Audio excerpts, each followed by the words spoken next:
The axe blade caught the morning sun as it swung toward Rowan Miles' head. Nora Callahan didn't think. She just moved, throwing herself between the rancher and the man who'd tracked her across 3 territories. Blood sprayed across the bread she'd baked that dawn. Behind them, a 4-year-old girl screamed her first sound in a year. This wasn't how Nora imagined her quiet bakery job would end. But then again, nothing about Rowan Miles' ranch had been what she expected. Not the silent child, not the widower's cold distance, and certainly not the way her heart had started to feel like it might finally have a place to rest. Stay with me until the end of this story, and drop a comment telling me what city you're watching from. I want to see how far Nora's journey travels. The wagon wheel hit another rut, and Nora Callahan's head struck the wooden slat behind her for the 14th time that hour. She'd stopped counting after 20. The freight driver, a weathered man named Hutchins who smelled of tobacco and indifference, hadn't spoken since they'd crossed into Montana territory 2 days ago. She preferred it that way. Questions led to answers, and answers led to truths she wasn't ready to share. Through the gap in the canvas cover, she watched the prairie roll past in endless waves of gold and green. Late August sun turned everything amber, and the wind carried the scent of sage and something else, something wild and untamed that made her chest tighten with a feeling she couldn't name. Freedom, maybe. Or just distance from everything she'd left behind. Her fingers traced the scar on her left wrist, hidden beneath her sleeve. 3 months old now, but still angry and red. A reminder of Jeb Rourke's grip, his whiskey-soaked breath in her face, his voice promising things that sounded like devotion but felt like ownership. The night she'd run, she'd left everything, her mother's china, her father's watch, the bakery she'd built from nothing in Silver Creek. Everything except her hands. And hands that could bake bread that made grown men weep could find work anywhere. "Whoa now!" Hutchins called, and the wagon lurched to a stop. "This is it, Miles Ranch." Nora pushed aside the canvas and stepped down, her boots sinking into dust that hadn't seen rain in weeks. Before her stretched a property that looked like it had been carved from the earth by an angry god. A 2-story ranch house stood to the left, its paint peeling, its porch sagging on one corner. A massive barn dominated the right side, and between them nothing but hard-packed dirt and the skeletal remains of what might have once been a garden. "You sure this is the place?" she asked. Hutchins spat tobacco juice into the dust. "Sign says Miles. You said Miles." He dropped her satchel beside her feet. "That'll be $2 for the ride." She counted out the coins from her dwindling purse, and Hutchins was gone before the dust settled, leaving her alone in a silence so complete she could hear her own heartbeat. The ranch house door banged open. A man emerged, and Nora's first thought was that he looked like something the prairie had tried to break but couldn't quite manage. Tall and broad-shouldered, with dark hair that needed cutting and a jaw sharp enough to split wood. He wore work clothes, faded denim, a shirt with the sleeves rolled to his elbows, boots that had seen 1,000 miles of hard ground. But it was his eyes that caught her, gray as storm clouds, and just as welcoming. "You're 3 days late," he said, his voice rough as gravel. "The stage broke an axle outside Billings. I came as soon as I could." He looked her up and down with the same expression a man might give a horse he was considering buying, clinical, assessing. "You're smaller than I expected. I'm strong enough to need 50 pounds of dough before sunrise." That was the job description, wasn't it? She lifted her chin. "Unless you were expecting someone else." "I was expecting someone who could follow directions." The letter said August 25th. The letter also said you needed a baker, not a clock. She met his stare without flinching. 3 months ago she might have apologized, smoothed things over with a smile and soft words. But 3 months ago she'd still believed that making herself small kept her safe. Something flickered in his expression. Surprise, maybe, or the ghost of respect. "Name's Rowan Miles. You're the baker from Colorado?" "Nora Callahan." "Your letter said you worked in a hotel bakery. References?" She'd expected this. The references were fake, written by her friend Clara in handwriting different from her own, sealed with wax from a borrowed signet ring. But the skills were real. "I can bake you something now if you'd like to test me." "Kitchen's not ready. Storm took out part of the roof last week." He gestured toward the barn. "There's a shed behind the barn. It's clean, has a cot. You can sleep there." "A shed? You want a room in the main house?" His tone suggested this would be the first and last time he made such an offer. She thought of Jeb Rourke, of the way he'd cornered her in the bakery after hours, of his hands and his promises, and the dead look in his eyes that told her promises meant nothing. The shed is fine. Good. Work starts at 4 in the morning. I need bread for my ranch hands. 6 loaves daily. Simple stuff. No fancy glazes or decorations. On Sundays you can bake what you want, sell it in town if you've got extra. You keep those earnings. Everything else, you get $30 a month plus room and board. $30 was low, even for Montana. But it was money Jeb Rourke couldn't touch, in a place he'd never think to look. Agreed. One more thing, Rowan's voice dropped, taking on an edge that made her skin prickle. I have a daughter, Ellie. She's 4 years old. You don't speak to her, you don't go near her, and you sure as hell don't try to be her friend. Understood? The words hit like a slap. I'm here to bake bread, Mr. Miles, not... Understood? He repeated. Understood. He nodded once, then turned and walked back toward the house without another word, leaving her standing in the yard with her satchel and a growing certainty that she'd just agreed to work for a man who carried his own ghosts as heavy as she carried hers. The shed was better than she'd expected. Small, yes, barely 8 feet square, but clean, with a narrow cot, a trunk for storage, and a window that looked out over the prairie. Someone had left a quilt folded at the foot of the bed, its pattern worn but still beautiful. Whoever had made it knew how to turn scraps into something whole. Nora unpacked her few possessions: 2 dresses, a nightgown, her mother's silver hairbrush, and wrapped at the very bottom, her sourdough starter. She uncovered it carefully, relieved to find it still alive, still bubbling with the wild yeast she'd been feeding for 6 years. This starter had survived a flood, a fire, and a midnight escape through a second-story window. It would survive Montana. As the sun set, painting the sky in shades of copper and violet, she ventured toward the main house. The kitchen, Rowan had said, was damaged but usable. She needed to assess what she had to work with. The back door stood ajar. She knocked, waited, then pushed it open. The kitchen was a disaster. Part of the roof had indeed caved in, leaving a gaping hole covered with canvas that snapped and billowed in the wind. Water damage stained the walls, and several floorboards had warped beyond repair. But the stove, a massive cast-iron beast, stood intact, and there was a work table, scarred and solid. She could work with this. "Who are you?" Nora spun around. A little girl stood in the doorway to the main house, so small and still she might have been a ghost. White blonde hair hung in tangles past her shoulders, and her dress, once probably blue, had faded to the color of a winter sky. But it was her eyes that made Nora's breath catch, wide and dark and filled with something too old for a 4-year-old to carry. "I'm Nora," she said softly, instinctively crouching to be at eye level. "I'm going to be baking bread here. What's your name?" The girl said nothing, didn't move, didn't blink. "Ellie." Rowan's voice cracked through the kitchen like a whip. He appeared behind his daughter, his face carved from stone. "What did I tell you?" Nora stood quickly. She just... "Ellie, upstairs, now." The little girl turned and ran, her bare feet silent on the wooden floors. Rowan advanced into the kitchen, and Nora forced herself not to back away. "I thought I made myself clear, Miss Callahan." She surprised me. I didn't seek her out. My daughter doesn't speak. Hasn't spoken in over a year. She doesn't need strangers trying to fix her, or save her, or whatever it is you think you're doing. His jaw worked.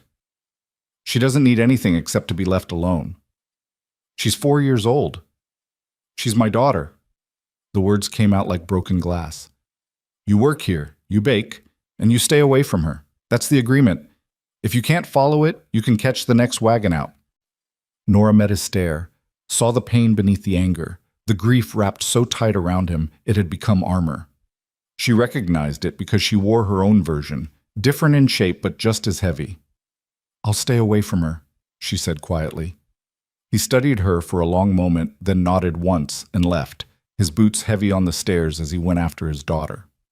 Nora stood alone in the broken kitchen, listening to the canvas roof snap in the wind, and wondered what kind of tragedy could silence a child and turn her father into a man who looked at kindness like it was a weapon. 4 o'clock came early. Nora woke to darkness so complete she couldn't see her hand in front of her face. She dressed by feel, splashed cold water on her face from the basin, and made her way to the kitchen by lantern light. The pre-dawn air was cold enough to burn her lungs. Summer days might scorch the prairie, but the nights remembered that winter was always waiting. She lit the stove, coaxing it to life with kindling and patience, then assessed her supplies. Flour. Good quality, surprisingly. Yeast, salt, lard, a tin of honey. Basic, but she could work with basic. Her hands moved through familiar motions, measuring, mixing, the rough scratch of flour against wood, the give of dough beneath her palms. This was prayer for her. Not the word she'd been taught in church, but something older, more elemental. The transformation of simple ingredients into something that could sustain life. Magic that anyone could learn but few truly mastered. By the time the sun cracked the horizon, she had 6 loaves rising in pans, and the kitchen smelled like home, or what home was supposed to smell like, in the stories people told. Footsteps on the porch made her turn. Rowan entered, followed by 3 ranch hands who looked like they'd been carved from the same hard wood as their boss. They stopped short when they saw her, surprise flickering across their faces. "Morning, ma'am," the oldest one said, removing his hat. He had the look of a man who'd seen 60 years but could still work like he was 30. "Name's Jack Cordell. This here's Tommy Bledsoe and Martin Hayes." "Nora Callahan." She wiped flour from her hands. "Bread won't be ready for another 20 minutes. "That's fine, ma'am. We got time." Jack glanced at Rowan. "Boss, you want us to start on that fence line after breakfast?" Rowan was staring at the loaves rising on the counter, his expression unreadable. "Yeah. Take Martin with you. Tommy, you're with me on the north pasture." The men nodded and filed out to wait on the porch, leaving Nora alone with Rowan. "Coffee?" she offered. "I'll get my own." He moved past her to the stove, poured a cup from the battered pot, and leaned against the counter. "You always start this early?" "Bread doesn't care about sleep schedules." Almost, she saw the corner of his mouth twitch. But then his expression hardened again, and he was back to being the man made of stone and silence. The bread came out perfect, golden crust, soft interior, the kind of texture that only came from knowing exactly when to pull it from the heat. She sliced one loaf while it was still warm, and the men crowded around like hungry wolves. "Lord have mercy," Tommy breathed after his first bite. He was younger than the others, maybe 20, with red hair and a face full of freckles. "This is real bread." "As opposed to fake bread?" Nora asked. "As opposed to the rocks we've been eating?" Martin grinned at Rowan. "No offense, boss." "None taken. I know my limitations." Rowan took a piece, bit into it, chewed slowly. His eyes closed for just a moment, and Nora saw something in his face shift. Some tightness ease, some old memory surface, and then sink again. When he opened his eyes, he found her watching him. "It's good," he said simply, and walked out. The men demolished the rest of the loaf and headed to work, leaving Nora with 5 remaining loaves and a kitchen that suddenly felt too quiet. She cleaned up, banked the fire, and was heading back to her shed when she noticed the little girl. Ellie sat on the porch steps of the main house, her knees pulled to her chest, watching Nora with those 2 old eyes. She wore the same faded dress from yesterday, and her hair still hung in tangles that probably hurt when the wind pulled them. Nora remembered Rowan's warning, remembered the steel in his voice, the pain beneath his anger. But she also remembered being young and lost and hungry for any small kindness. She walked to the kitchen, wrapped one of the remaining loaves in a clean cloth, and carried it to the porch. She didn't approach Ellie directly, just set the bread on the step 3 feet away, nodded once, and walked back to her shed. Behind her, she heard the soft sound of small feet on wood, then silence. That night, when she went to retrieve her cloth, she found it folded neatly on the same step, weighed down with a single white wildflower. The days developed a rhythm. Rise at 4, bake 6 loaves, leave one wrapped in cloth on the porch step. Each morning, Ellie watched from a distance. Each evening, Nora found her cloth returned with something small on top. A wildflower, a smooth stone, once a feather so blue it looked like a piece of sky had fallen. Rowan said nothing, but she felt him watching sometimes, his gaze heavy as he observed his daughter's slow orbit around the baker he'd forbidden her to know. The ranch itself was a study in managed chaos. Rowan ran it with 3 permanent hands and occasional day workers during busier seasons. They raised cattle primarily, with a small horse operation that Jack managed with the devotion of a man who preferred animals to people. The land itself was beautiful in a harsh way. Rolling prairie broken by coulees and rock formations that looked like ancient gods had played dice and left the pieces where they fell. Nora spent her free time working on the kitchen. She patched the roof with Tommy's help, replaced the damaged floorboards, scrubbed years of grime from surfaces that hadn't seen care in too long. The ranch hands watched her work with a mixture of admiration and confusion. "Boss usually hires men for that kind of work," Jack said one afternoon, finding her on a ladder with a hammer.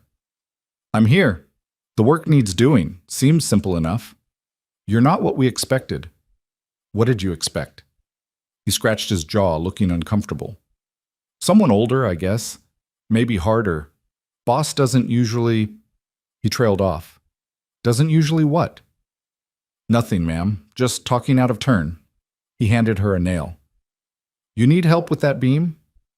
They worked in companionable silence, and Nora found herself grateful for these men who treated her with a careful respect that felt nothing like the hungry way men in Silver Creek had watched her. Here, she was the baker. Not Nora, the pretty young widow. Not Nora who smiled too much or needed protection or could be convinced with the right words and the right pressure. Just Nora, who made bread and fixed things and wanted to be left alone to rebuild her life one day at a time. 2 weeks into her employment, a storm rolled across the prairie with the inevitability of seasons changing. Nora had seen the clouds building all afternoon, massive thunderheads that turned the sky the color of a bruise. She'd secured the kitchen as best she could, checking the patched roof, moving anything valuable away from potential leaks. The storm hit at dusk with a violence that made her previous experience with weather seem quaint. Wind screamed across the prairie, strong enough to shake the shed. Rain came sideways, finding every crack and gap in the walls. Thunder cracked so loud it felt like the earth splitting open. Nora huddled on her cot, wrapped in the worn quilt, and tried not to think about the kitchen roof. She'd done her best with the repairs, but her best was self-taught and probably not enough against this kind of fury. A sound cut through the storm, high and terrified, and definitely human. She grabbed her lantern and ran into the rain without thinking, her nightgown soaking through instantly. The sound came again, and she followed it to the barn. The massive door hung partially open, slamming in the wind. Inside, she found Ellie pressed against a stall, her eyes wide with terror, her mouth open in a soundless scream as lightning flashed through the gaps in the walls. "Ellie!" Nora rushed forward, then stopped herself. Rowan's warnings echoed in her head. But the child was terrified, and Nora wouldn't leave her like this. She approached slowly, her hands visible. "It's okay. It's just a storm. It sounds scary, but it can't hurt you in here." Ellie stared at her, shaking. "I get scared too sometimes," Nora said softly, settling herself on the ground a few feet away, close enough to help, far enough to not crowd. "When I was little, my mama used to sing during storms. Want to know what she sang?" The girl didn't respond, but she wasn't running, so Nora began to hum. A simple melody her mother had sung a lifetime ago. Nothing fancy, just a tune that said, "You're not alone, you're safe, the storm will pass." Slowly, inch by inch, Ellie's shoulders dropped. The fear in her eyes dimmed to wariness, and when lightning flashed again, she didn't scream. "There you go," Nora whispered. "See? It's just noise. Just light. It can't touch you." Footsteps pounded through the rain, and then Rowan was in the doorway, soaked and wild-eyed. His gaze locked on Ellie, then shifted to Nora, and his expression went through a dozen emotions too fast to name. "She was scared," Nora said simply. "I heard her from the shed." He strode forward and scooped Ellie into his arms. The little girl buried her face against his neck, her small fists gripping his shirt. For a moment, father and daughter were a single unit of shared fear and relief. Then Rowan's eyes met Nora's over his daughter's head, and she saw something crack in his expression, some wall he'd built stone by stone beginning to shift. "Thank you," he said, the words rough and low. Then he carried Ellie out into the storm, heading for the main house. Nora sat alone in the barn, shaking from cold and adrenaline, listening to the rain hammer the roof and wondering what she'd just started. What? The morning after the storm dawned clear and scrubbed clean, the kind of day that made you forget the night's violence. Nora woke late, nearly 5 o'clock, and rushed to the kitchen, certain Rowan would have something to say about her tardiness. But when she arrived, she found the stove already lit and a pot of coffee brewing. Rowan stood at the counter, attempting to measure flour with the precision of a man defusing a bomb. He looked up when she entered, and something in his expression was different, not soft. This man would probably never be soft, but open, fractionally. "Thought you might want to sleep in," he said. "After last night. I can start." "Finish your coffee first. Bread can wait 20 minutes. She poured herself a cup and leaned against the counter, maintaining a careful distance. They stood in silence, drinking coffee as the sun rose over the prairie, and for the first time since arriving, Nora felt something other than alertness. Not quite peace? Not yet, but maybe the distant promise of it. "Ellie hasn't been in the barn since her mother died," Rowan said suddenly. "Marie, my wife, she loved the horses. Used to take Ellie out there every morning." He stared into his cup. "Marie got sick last winter. Fever. The doctor couldn't—" He stopped, his jaw working. "Ellie was with her when she died. In the barn. She hasn't spoken since." Nora's chest tightened. "I'm sorry. I thought if I kept her away from people, kept things quiet, kept her safe—" He shook his head. "I don't know what I thought." "You thought you could protect her from more hurt." He looked at her then, really looked, and she saw the question in his eyes. "How do you know?" "Because I know what it's like to hide from pain. Because I know that sometimes the only control you have is how small you can make yourself. Because I'm doing the same thing, just in a different way." But she said none of this. Instead, she pushed away from the counter. "I should start the bread." Rowan nodded and left her to her work. But something had shifted. Some invisible line had been crossed, and Nora wasn't sure if she should be grateful or terrified. Over the following days, Ellie began to appear more frequently, not approaching directly, but orbiting closer, sitting on the porch while Nora worked in the kitchen, standing at the window of the main house watching the bread rise, once even entering the kitchen doorway before losing courage and fleeing. Rowan no longer warned Nora away. He watched his daughter's gradual emergence like a man watching ice break in spring, hopeful but braced for disaster. 3 weeks into Nora's employment, Ellie appeared in the kitchen at dawn. Nora had her hands buried in dough, kneading with the rhythm she could do in her sleep. She looked up to find the little girl standing just inside the doorway, wearing a clean dress. Someone had been making an effort, and with her hair brushed into 2 neat braids. "Good morning," Nora said, keeping her voice calm and her hands moving. "Don't make a big deal of it. Don't spook her. I'm making bread. Want to watch?" Ellie took 1 step forward, then another. Then she was standing beside the work table, her head barely reaching the surface, watching Nora's hands with an intensity that made her seem older than her years. "This part is called kneading," Nora explained, adjusting her position so Ellie could see better.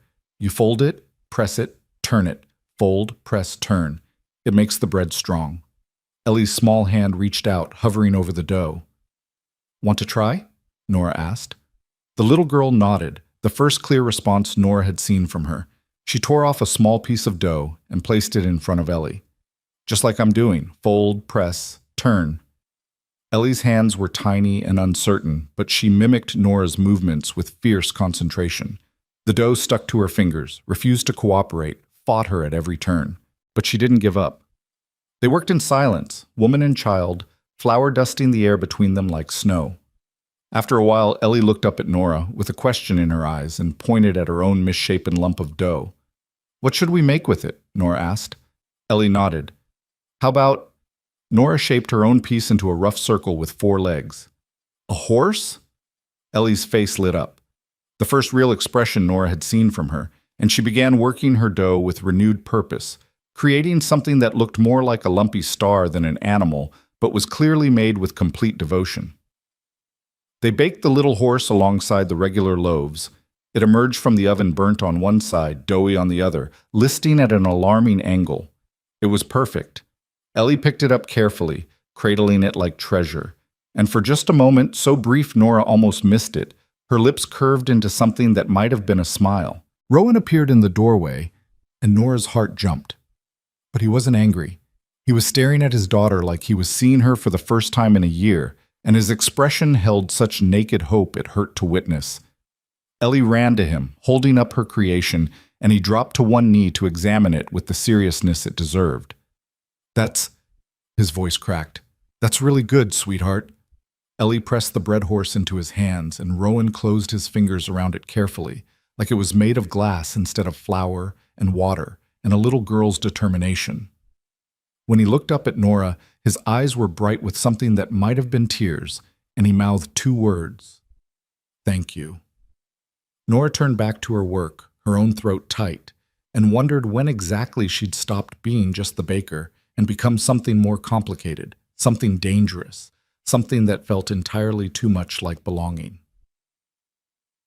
The old stone oven sat behind the barn, forgotten and crumbling. Nora discovered it during one of her exploratory walks around the property. It was the kind of oven her grandmother had used, built from river rock and clay, designed to hold heat for hours and bake bread with a quality the cast iron stove could never quite match. It was also completely unusable. The roof had collapsed, half the stones had shifted, and birds had nested in the firebox for what looked like several generations. That thing's been dead since before I bought this place, Jack said, finding her studying it one afternoon. Previous owner used it, I guess, but it'd take a mason to fix it proper. Or someone stubborn with too much time on their hands, Jack laughed. You serious? I can make better bread with that oven than anything else, if I can get it working. Boss won't pay for it. I'm not asking him to. Word of her project spread among the ranch hands with the speed of any good gossip. Tommy showed up the next morning with a shovel. Martin appeared with a wheelbarrow full of clay he'd dug from the creek bed. Even Jack, who'd initially been skeptical, started pointing out which stones were stable and which needed to be replaced. Rowan found them working on it 3 days into the project. What's this? He asked, his tone suggesting he already knew and wasn't sure how he felt about it. Fixing the oven, Nora said, not looking up from the mortar she was mixing. I didn't authorize this. I'm doing it on my own time. Not asking for payment. She placed a stone carefully, checking it was level. Better bread means happier ranch hands means they work harder. Seems like it benefits everyone. He was quiet for a long moment, then, You need anything? She looked up, surprised. More river rock for the repairs, and mortar would be helpful. I'll have Martin bring some tomorrow. He turned to leave, then paused. You know anything about masonry? I know enough not to burn the place down. That's not the reassurance you think it is. But he was almost smiling when he said it, and Nora felt something warm bloom in her chest that had nothing to do with the August sun. The oven took 2 weeks to rebuild. By the time they finished, it was a thing of beauty, solid and clean, with a proper chimney and a firebox that would hold heat all day. Nora spent a full day curing it, building progressively hotter fires to seal the clay and prepare the stones. The first bake was a ceremony. The ranch hands gathered at dawn, watching like she was attempting to raise the dead. She loaded the oven with 6 loaves and sealed the door. An hour later, the smell of baking bread rolled across the yard like a blessing. When she pulled the loaves out, they were perfect. Crust crackled like autumn leaves, interior soft as clouds. The kind of bread that made you understand why people in stories traveled miles to find the best baker. Lord Almighty, Tommy breathed. That's bread. Even Rowan took a piece, and for just a moment his careful mask slipped and she saw something like contentment cross his face. That night, she baked an extra loaf, smaller, fancier than the daily bread. She braided it, brushed it with honey, baked it until it glowed golden in the firelight. When she finished, she wrapped it carefully and carried it to the main house. Rowan answered her knock, surprise flickering across his face. Something wrong? No, She held out the bread. I wanted to say thank you for letting me rebuild the oven, She paused, searching for words. For giving me a chance. He took the bread slowly, his large hands careful around it. In the lamplight from inside, she could see his face clearly, the lines around his eyes, the silver threading through his dark hair, the weariness that went bone deep. "You've done more than I hired you for," he said quietly. "Ellie," he stopped, started again. "She's coming back. Because of you." "She's coming back because she's ready," Nora corrected gently. "Maybe." He looked at the bread in his hands, then back at her. "Nora, I need to tell you something." Her heart kicked. "All right. When I hired you, I didn't expect—" He exhaled roughly. "Hell, I'm not good at this." "Good at what?" "At saying I was wrong." The admission seemed to cost him. "I thought keeping Ellie isolated would help her heal. I thought keeping everyone at a distance was protecting her, but you've shown me different." "I just baked bread." "You did more than that, and you know it." His eyes met hers, and the intensity there made her breath catch. "So thank you for ignoring my stupid rules, for being kind when I didn't deserve it, for—" He shook his head. "For reminding me there's still good things in the world."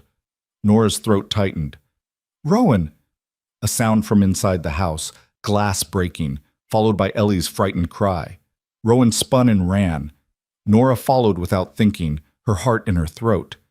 They found Ellie in the kitchen, standing in a pool of water and broken glass, her feet bleeding.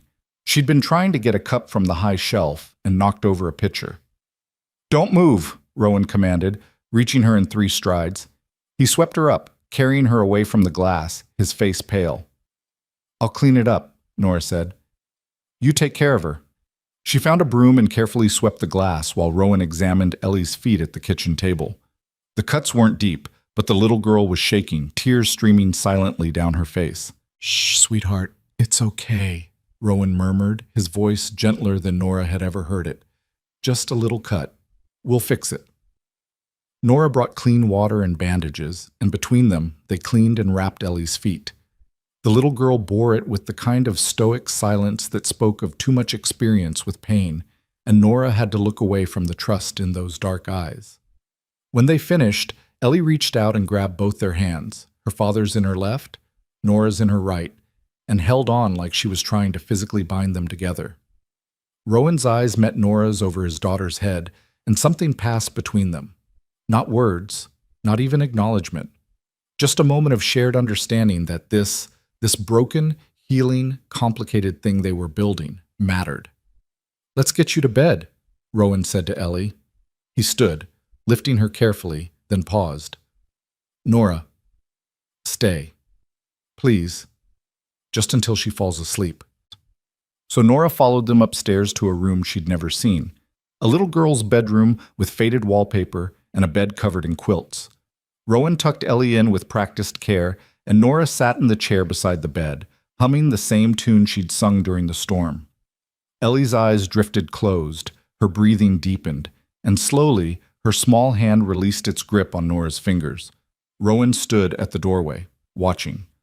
When Nora finally rose to leave, he walked with her down the stairs, through the kitchen, out onto the porch where the night prairie spread before them like a dark sea. "I don't know what I'm doing," he said finally. "None of us do," Nora replied. "Marie, my wife, she was good at this. The mothering, the kindness. He raked a hand through his hair. "I'm just trying not to break her more than she's already broken." "You're a good father, Rowan." "I'm a father who's drowning and doesn't know how to ask for help." Nora turned to face him fully. "Then don't ask. Just let people help anyway." He studied her for a long moment, and in the moonlight, his eyes were soft as smoke. "How'd you get so wise?" "I'm not wise. I'm just someone who's been drowning, too." The confession hung between them, and Nora waited for the questions. But Rowan just nodded slowly, like he understood exactly what she wasn't saying. "Good night, Nora," he said quietly. "Good night, Rowan." She walked back to her shed, feeling the weight of his gaze on her back, and when she finally lay down on her cot, she couldn't stop thinking about the way he'd said her name, like it was something precious he was learning to hold. Outside, the prairie wind whispered through the grass, carrying the scent of sage and possibility, and for the first time in 3 months, Nora let herself imagine a future that wasn't just about running away. Maybe, just maybe, it could also be about running toward something September arrived with cooler mornings and the first whisper of autumn in the air. The prairie grass turned from green to gold, and the cattle grew restless as the ranch hands prepared for the fall roundup. Nora had been at the Miles Ranch for 5 weeks, and the rhythms of the place had seeped into her bones like the scent of baking bread into wood. Ellie appeared in the kitchen every morning now, her small presence as natural as sunrise. She didn't speak, still hadn't uttered a single word, but her silence had changed quality. Where before it had been heavy with grief, now it felt more like patience, like she was waiting for the right moment to break it. They developed their own language, Nora and Ellie. A nod meant yes. A headshake meant no. Pointing indicated interest. And when Ellie took Nora's hand, which happened more frequently now, it meant stay close, I need you. Rowan watched this evolution with the wariness of a man who'd learned that good things could be taken away without warning. But he no longer tried to intervene. Some mornings, Nora would look up from her kneading to find him standing in the doorway, just observing his daughter shape dough into lopsided animals, and the expression on his face made her chest ache with something she refused to name. The ranch hands had accepted her completely now. Tommy brought her wildflowers he swore weren't for courting purposes, but just because the kitchen looked bare. Martin fixed the squeaky hinge on her shed door without being asked, and Jack, gruff, taciturn Jack, started teaching her about the horses, his weathered face lighting up whenever she asked questions about bloodlines and training methods. "You're good with them," he said one afternoon, watching her stroke the nose of a gray mare named Silver. "Horses know people. They can tell who's worth trusting." "What do they say about me?" Nora asked. "They say you got a gentle hand and a steady heart." He paused, adjusting his hat. "They say you belong here." The words settled into her like warmth, and Nora realized with sudden clarity that for the first time since leaving Colorado, she wasn't looking over her shoulder anymore. Wasn't waiting for Jeb Rourke to appear on the horizon. Wasn't planning her next escape. She was simply living, and it felt like breathing after being underwater. That evening, as she was closing up the kitchen, Rowan appeared with a wooden box under his arm. He set it on the counter with uncharacteristic awkwardness, not quite meeting her eyes. "What's this?" she asked. "Spices, herbs, some vanilla extract." He shifted his weight. "Thought you might want them for the Sunday baking." Nora opened the box carefully. Inside were treasures, cinnamon, nutmeg, cloves, dried lavender, real vanilla beans that must have cost a small fortune this far from any major city. Her throat tightened. "Rowan, this is too much." "It's not too much." He finally looked at her, and something in his gray eyes made her pulse quicken. "You've been here over a month. You work harder than I pay you for. He stopped, started again. "You've given my daughter back to me. Some spices don't even begin to cover that debt." "There's no debt." "There is to me." He reached out, almost touched her hand, then pulled back as if catching himself. "Nora, I want you to know that you're not just the baker here. You're—" He struggled with the words. "You're part of this place now, part of what makes it work. And I don't want you thinking you have to leave when the 2 months are up." Her heart stuttered. "You want me to stay?" "If you want to stay." His voice was rough. "I can pay you more. $40 a month. You can have a room in the main house if the shed's too cold come winter, or we can build you something better. Whatever you need." What she needed was standing right in front of her, but Nora couldn't say that, wouldn't say that, because wanting things, wanting people, had only ever brought her pain. "I'd like to stay," she said carefully. "The shed's fine, and $40 a month is more than generous." Relief washed over his face. "Good. That's good." He lingered, like there was more he wanted to say, then nodded once and left her alone with a box of spices and a heart that was beating entirely too fast. That Sunday, Nora baked cinnamon rolls that made the entire ranch smell like Christmas morning. She baked honey cakes studded with lavender. She baked bread so rich with butter and herbs it could have been a meal on its own. The ranch hands declared her a miracle worker. Ellie ate 3 cinnamon rolls and got frosting in her hair. And Rowan looked at Nora like she was something more than flour and water transformed. He looked at her like she was magic. The following Tuesday brought trouble in a form Nora should have anticipated but somehow hadn't. She was working in the kitchen up to her elbows in dough when she heard horses approaching, multiple riders coming fast. Her first instinct was to look for Ellie. The little girl was on the porch, playing with her dough animals, and her second instinct was to wipe her hands and step outside. 3 men dismounted in the yard. Strangers, all of them, with the kind of hard faces that came from living rough and caring less.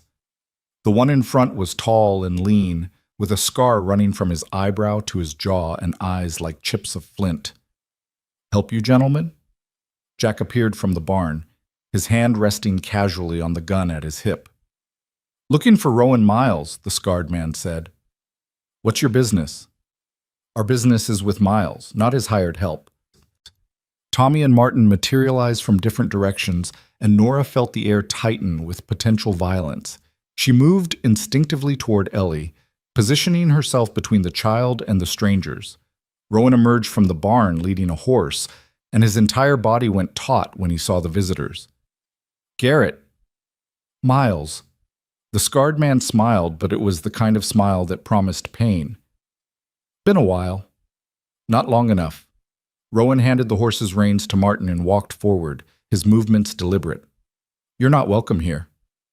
"That's harsh, considering our history." "Our history is exactly why you're not welcome." Rowan stopped 10 feet from Garrett, his stance wide, balanced, ready.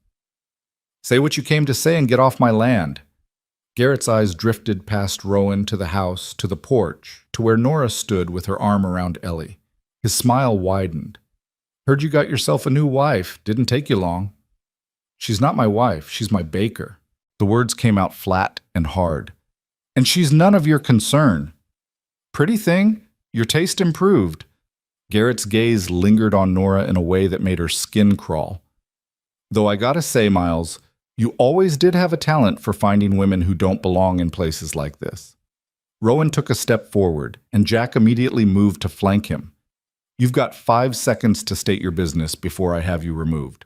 "Still so quick to violence." Garrett shook his head with mock sadness. "I'm here about the water rights. The creek that runs through your north pasture?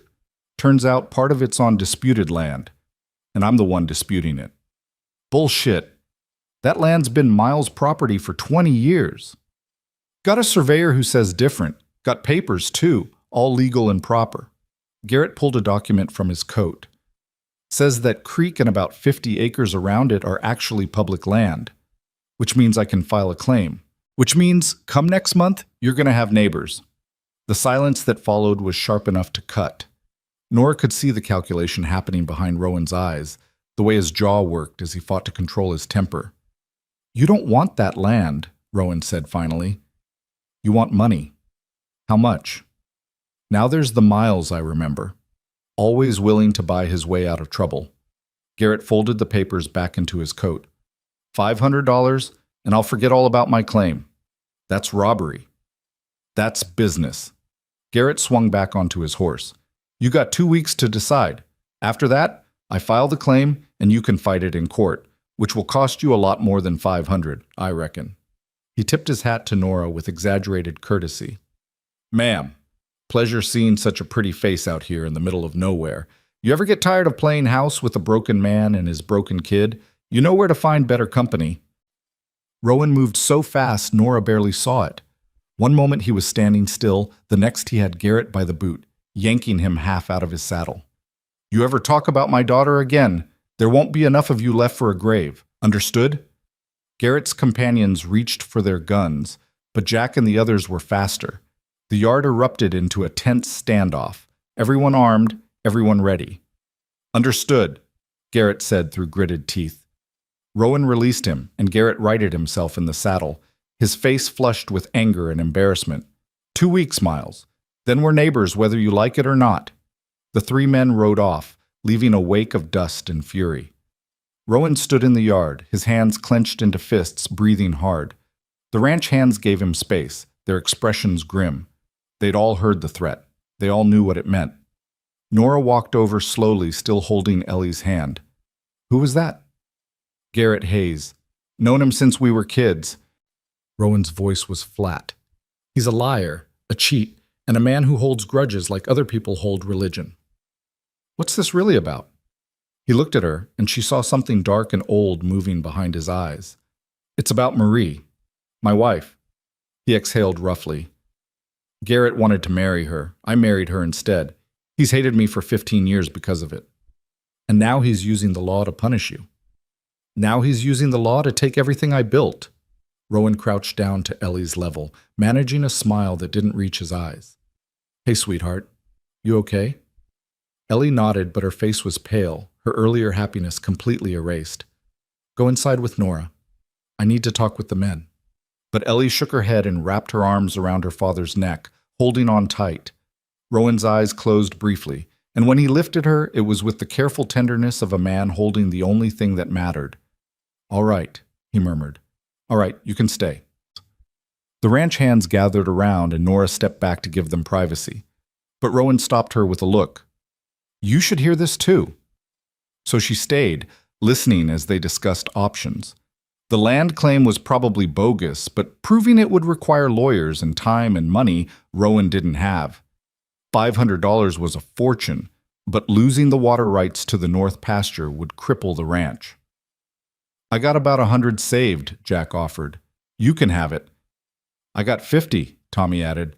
Boys, I can't. You can and you will, Martin interrupted.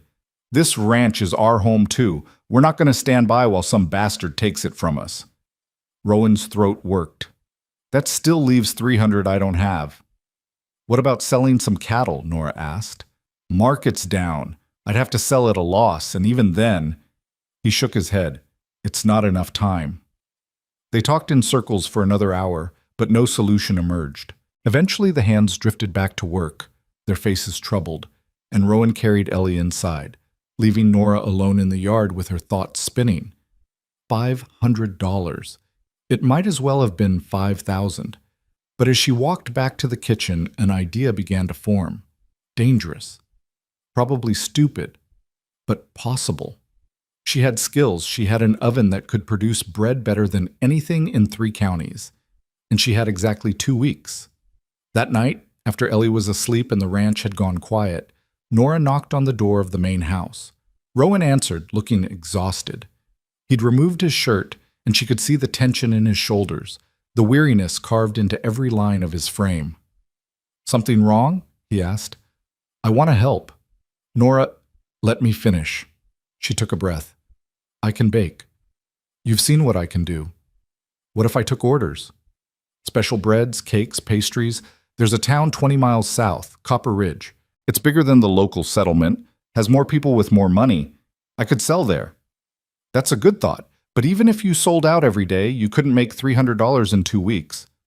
What if I wasn't alone? What if we all worked together? The plan crystallized as she spoke. Jack knows people with horses to sell. Martin could advertise in town. Tommy could help with deliveries. And you, she met his eyes. You could let me try. Rowan stared at her for a long moment. This isn't your fight. Yes, it is. The words came out more forcefully than she'd intended. This place, this ranch, these people, your daughter, they matter to me. Maybe they shouldn't. Maybe I should keep my distance like I planned, but I can't. So let me help. Something shifted in his expression, surprise giving way to something deeper, something that made her pulse quicken. Why? He asked quietly. Why do you care so much? Because this is the first place I've felt safe in 3 years. Because your daughter looks at me like I'm someone worth keeping. Because when you smile, it feels like sunrise after a long night. Because everyone deserves to keep what they've built, she said instead. Rowan took a step closer, and suddenly the doorway felt very small. Nora Callahan, you're either the stubbornest woman I've ever met or the kindest. I can't figure out which. Can't I be both? His mouth curved into something that might have been a smile if smiles could carry weight and weariness and hope all at once. I guess you can. He reached out and very gently touched her cheek with the backs of his fingers. Thank you. The touch lasted only a heartbeat, but it burned through Nora like whiskey, warm and dangerous and absolutely impossible to ignore. Then he stepped back, and the moment broke like morning mist. We start tomorrow, he said. And Nora, if this works, If you help me save this place, I won't forget it." She nodded, not trusting her voice, and walked back to her shed with her heart pounding and her skin still tingling from where he touched her. Tomorrow they would begin the impossible task of baking their way out of disaster.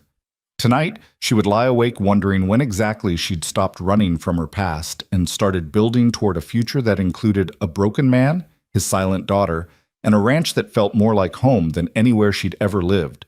The next 2 weeks became a blur of flour and fire and determination. Nora woke at 3 instead of 4, maximizing every possible hour. She baked regular bread for the ranch, then spent the rest of the day creating specialty items: braided honey loaves, herb focaccia, cinnamon swirl bread, fruit tarts, butter cookies that melted on the tongue. The stone oven ran hot from dawn until dusk, and the kitchen became a factory of delicious chaos. Ellie appointed herself chief assistant. She rolled dough, shaped cookies with fierce concentration, and developed an uncanny ability to know exactly when something was 30 seconds from burning. The little girl still didn't speak, but her presence was a constant source of comfort, like having a small, determined shadow. The ranch hands threw themselves into the effort with startling enthusiasm. Jack rode to neighboring ranches, spreading word about Nora's baking and taking orders. Martin printed flyers on an old press in town, advertising the best bread in Montana, Miles Ranch Special. Tommy built crates for transport and made daily runs to Copper Ridge, returning with orders that grew larger each time. And Rowan transformed into something Nora hadn't seen before. Not the grieving widower or the protective father, but a man fighting for something with every ounce of strength he possessed. He handled the business side, negotiating prices, managing accounts, working numbers by lamplight long after everyone else had gone to bed. They fell into a rhythm, the 5 of them plus the ranch hands, moving like parts of a single machine. Sometimes Nora would look up from her kneading to find Rowan watching her with an expression that made her breath catch. Sometimes their hands would brush when he helped her carry supplies, and the contact would linger a heartbeat too long to be accidental. Something was building between them, as inevitable as dough rising, as undeniable as fire spreading through dry grass. But there was no time to acknowledge it, no time for anything except work. By the end of the first week, they'd made $87. It wasn't enough, but it was progress. Orders continued to grow as word spread about the quality of Nora's baking. A hotel in Copper Ridge wanted 50 loaves weekly. A general store owner requested cookies for his shelves. Even the local church asked about communion bread.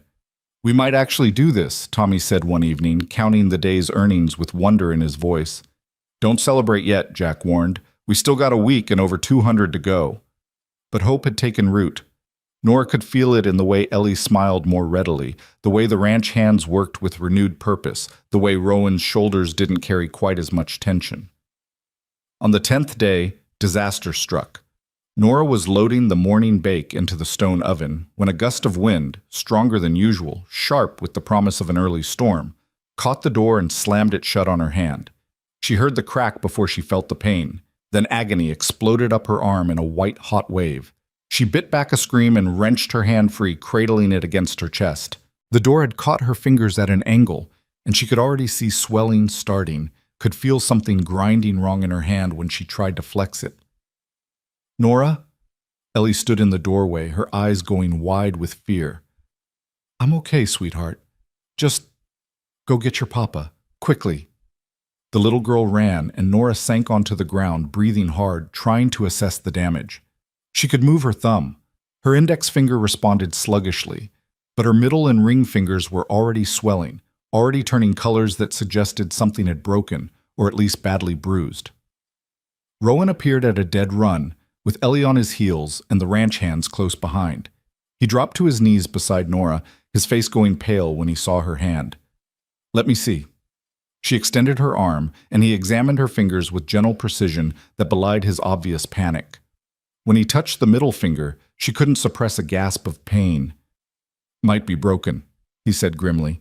"We need to get you to the doctor." "No." The word came out sharper than she'd intended. "No doctors." "Nora, if it's broken, then wrap it and let it heal." She met his eyes, trying to will him to understand. Doctors asked questions. Doctors kept records. and records could lead Jeb Rourke right to her door. Please, Rowan, just wrap it tight and I'll be fine. He studied her face for a long moment, and she saw understanding dawn. He didn't know the specifics of what she was running from, but he recognized the fear. All right, he said softly. No, doctor, but you're not arguing with me about the rest. He carried her to the house, just scooped her up like she weighed nothing, and strode across the yard while she protested that she could walk perfectly fine, thank you very much. He deposited her at the kitchen table and sent Tommy running for bandages and cold water. The next 20 minutes were a study in controlled panic. Rowan wrapped her fingers together for stability, his touch impossibly gentle despite his obvious worry. Jack soaked cloths in cold water to bring down the swelling. Martin hovered uselessly, offering increasingly absurd home remedies involving whiskey and prayer. And Ellie climbed into Nora's lap and wrapped her small arms around her middle, holding on like she could keep Nora safe through sheer force of will. I'm okay, Nora murmured, stroking the girl's hair with her good hand. Just clumsy. I'll be more careful. But everyone in the room knew what this meant. Without her dominant hand, Nora couldn't knead dough properly, couldn't shape intricate pastries, couldn't maintain the pace they needed to reach their goal. After the men left, Rowan pulled a chair close and sat watching her with haunted eyes. We'll figure something else out, he said. There is no something else. We have 4 days left and need almost $200. Then I'll sell the cattle at a loss. I'll mortgage the land. You'll let me keep working. She lifted her bandaged hand. It's not my writing hand. I can still roll dough, still manage the oven, still do most of what needs doing. I just need help with the heavy kneading. Nora, I'm not stopping. Her voice carried a steel she'd learned in the weeks since leaving Colorado. This ranch matters too much. Your daughter matters too much. She paused, then added softly, You matter too much. The words hung between them, impossible to take back, too honest to ignore. Rowan's hand came up slowly, cupping her face with a tenderness that made her throat tight. You scare the hell out of me, Nora Callahan. Why? Because I'm starting to need you, and needing people. His voice rough. Needing people means you can lose them. You won't lose me. You don't know that. Neither do you. She turned her face into his palm. But we could spend our whole lives afraid of what might happen. Or we could just live. For a moment she thought he might kiss her, saw the wan in his eyes, felt the tension coiled in his frame. But then Ellie stirred in her lap, and Rowan pulled back, the moment fracturing. Get some rest, he said, standing abruptly. Tomorrow, we'll figure out a new plan. He left before she could respond, and Nora sat in the growing darkness with his daughter sleeping in her arms, wondering if there would ever be a right time for the impossible things building between them. The next 3 days were brutal. Nora worked with her hand bandaged, adapting her technique, pushing through pain that made her eyes water.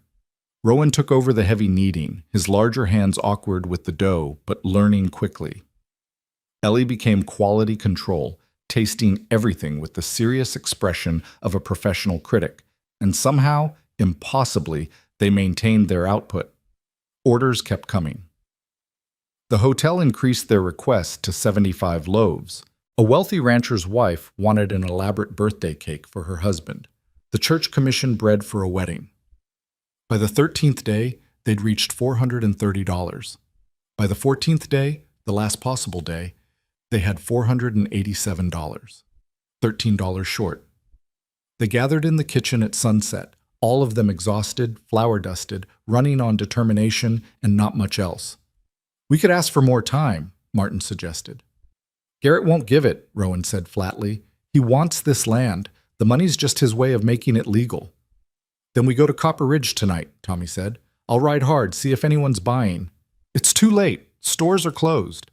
They sat in heavy silence, defeat settling over them like dust. Then Ellie tugged on Nora's sleeve and pointed to the stone oven, then to herself, then made a motion like she was pulling something out. You want to bake? Nora asked gently. Sweetheart, we're all too tired. But Ellie shook her head emphatically and pointed again, this time at all of them, then at the oven, then held up her fingers in the shape of a number.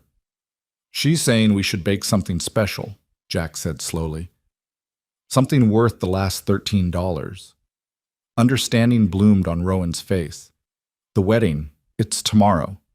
They need the communion bread, but we could offer them a wedding cake too. Something elaborate, something worth $13, Nora finished. She looked at her bandaged hand, at the exhaustion carved into everyone's faces, at Ellie's determined expression. We'd have to work all night. Then we work all night, Rowan said simply. They worked. Nora designed a 3-tier cake decorated with intricate piping and sugar flowers. Rowan followed her instructions with painstaking care, his large hands surprisingly deft. Jack and Martin took turns keeping the oven at exact temperature. Tommy rode to the ranch owner's house to negotiate the price. And Ellie stayed awake through sheer willpower, her small presence a reminder of exactly what they were fighting for. By 3 a.m, the cake stood complete. It was beautiful. Possibly the most beautiful thing Nora had ever created. Delicate roses cascaded down the sides, and the smooth frosting gleamed like satin. Worth $13? Rowan asked. Worth 20, easy, Jack breathed. Tommy had returned with good news.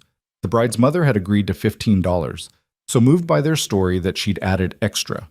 At dawn on the 15th day, Rowan rode to town with $500 in his saddlebag and a determination that felt like armor. Nora waited in the yard, Ellie's hand in hers, not even pretending she wasn't terrified. 3 hours later, Rowan returned. He dismounted slowly, his face unreadable, and Nora's heart plummeted.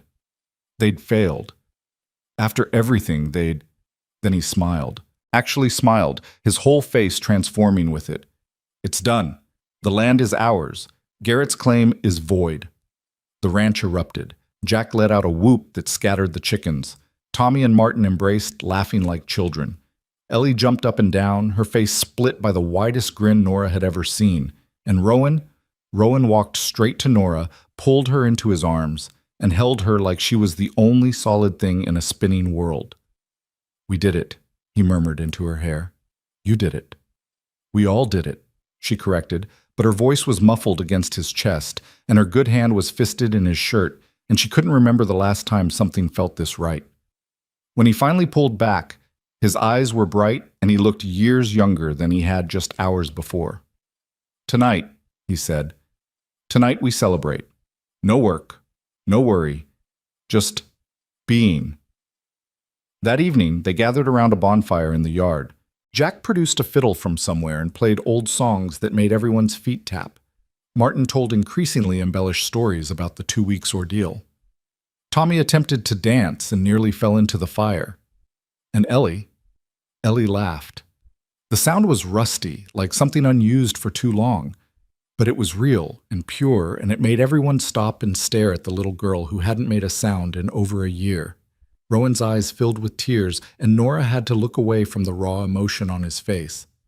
Later, after the fire had burned down and the ranch hands had stumbled off to bed, after Ellie had fallen asleep in her father's arms and been carried inside, Rowan found Nora sitting alone on the porch. He sat beside her without speaking, and they watched the stars wheel overhead in companionable silence. Finally, he said, I meant what I said before, about you being part of this place, about not wanting you to leave. I'm not planning to leave. Good. He turned to look at her, and in the moonlight his eyes were soft. Because somewhere in the last 6 weeks, you stopped being just the baker and became something else. What? Her heart was beating too fast. Something essential. He reached over and took her good hand in his thumb tracing her knuckles. Something I don't know how to live without anymore. Nora couldn't breathe, couldn't think, could only feel the warmth of his hand and the weight of words neither of them was quite ready to say. Rowan, you don't have to say anything. His grip tightened slightly. I just needed you to know. They sat like that, hands linked, shoulders touching, hearts beating in a rhythm that felt like the beginning of something neither of them had been looking for but both of them desperately needed. And somewhere in the darkness, the prairie wind whispered promises that sounded like hope. October swept across the prairie with a painter's hand, turning the world into shades of amber and rust. The morning air carried a bite that promised winter wasn't far behind, and the cattle grew thick coats in preparation for the cold months ahead. Nora's hand healed slowly but steadily, the swelling fading until she could use all her fingers again, though the middle one still ached when storms approached. The ranch settled back into its rhythms, but something fundamental had shifted. The desperation of those 2 weeks had forged bonds that couldn't be undone, and the people who'd worked together to save the land now moved around each other with an ease that spoke of family rather than employment. Ellie still hadn't spoken, but her silence no longer felt like absence. She hummed sometimes while shaping dough, a tuneless melody that filled the kitchen with something close to joy. She'd started following her father around the ranch when she wasn't with Nora, a small shadow learning the work that would one day be hers. And every night, before bed, she would take both Nora's hand and Rowan's hand and hold them together, her dark eyes serious, like she was trying to solve a puzzle only she could see. Rowan and Nora danced around each other like people learning new steps. Their hands would brush when passing dishes. Their eyes would meet across the yard and hold for a heartbeat too long. Sometimes, late at night, Nora would find him on the porch and they'd sit in comfortable silence, shoulders touching, watching the stars wheel overhead. Neither spoke of feelings or futures, but the air between them hummed with unspoken possibilities. The ranch hands noticed, of course. Jack started finding reasons to leave Rowan and Nora alone together. Tommy grinned like he knew a secret whenever he saw them talking.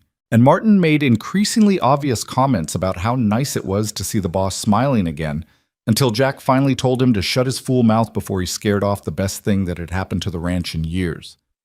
It was the second week of October when the past came calling. Nora was in the kitchen, preparing the day's bread, when she heard horses approaching. Multiple riders again, but the sound was different this time. Heavier, more purposeful. She wiped her hands and stepped to the window, her stomach tightening with instinctive dread. 5 men rode into the yard. 4 of them wore the rough clothes of working men, but the fifth made Nora's blood turn to ice. Jeb Rourke sat astride a bay gelding, his hat pulled low, his heavy frame unmistakable even at a distance. He'd tracked her. Somehow, despite her careful disappearance, despite the 3 territories between them, he'd found her. Her first thought was to run. Her second thought was Ellie, who was upstairs in the main house. Her third thought was Rowan, who was somewhere in the north pasture and had no idea danger had just ridden onto his land. She stepped back from the window, her mind racing. She could hide, could stay quiet until they left. The kitchen door slammed open. Jeb filled the doorway, bigger than she remembered, his face flushed from riding and his eyes carrying the same possessive hunger that had driven her to flee in the first place. Behind him, his 4 companions spread out, blocking any escape. "There you are," Jeb said, his voice carrying a satisfaction that made her skin crawl. "Been looking for you for 3 months, Nora. 3 goddamn months." She forced herself to stand straight, to meet his gaze without flinching. "You have no right to be here." "No right?" He laughed, the sound harsh. "I got every right. You're my woman. Promise to me. You running off don't change that." "I never promised you anything. I told you no a dozen times." "Your mouth said no, but—" He stepped closer, and Nora instinctively backed up until she hit the counter. "But I know what you really wanted. You were just playing hard to get. Women do that." "I wanted you to leave me alone." Her voice shook despite her efforts to control it. "I want you to leave me alone now." "Can't do that." He reached out and she jerked away from his touch. His expression darkened. "Don't make this difficult, Nora. You belong in Silver Creek, with me. I got the bakery all ready for you. Got a house picked out. We can get married next week. Put all this foolishness behind us." "I'm not going anywhere with you." "You don't got a choice."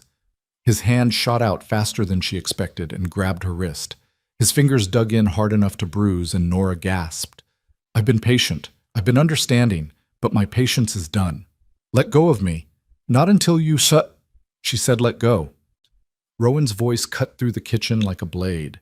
He stood in the doorway with Jack and Tommy flanking him, and the expression on his face was one Nora had never seen before, cold and deadly and absolutely terrifying in its control. Jeb turned, still holding Nora's wrist, sizing up the 3 men with the arrogance of someone who'd brought his own reinforcements. "This ain't your business, friend." "The hell it isn't." Rowan's gaze flicked to where Jeb's hand gripped Nora, and something dangerous shifted in his eyes. You're on my land, touching my employee. That makes it my business.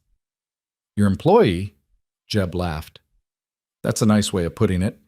Though I heard you got yourself a whole setup here. Playing house with a ready-made family, using my woman to do it. I'm not your woman, Nora said, trying to twist her wrist free. Jeb's grip only tightened. Nora, did you invite this man here? Rowan asked, his voice eerily calm. No. Do you want him here? No. Then he's trespassing. Rowan took a step forward.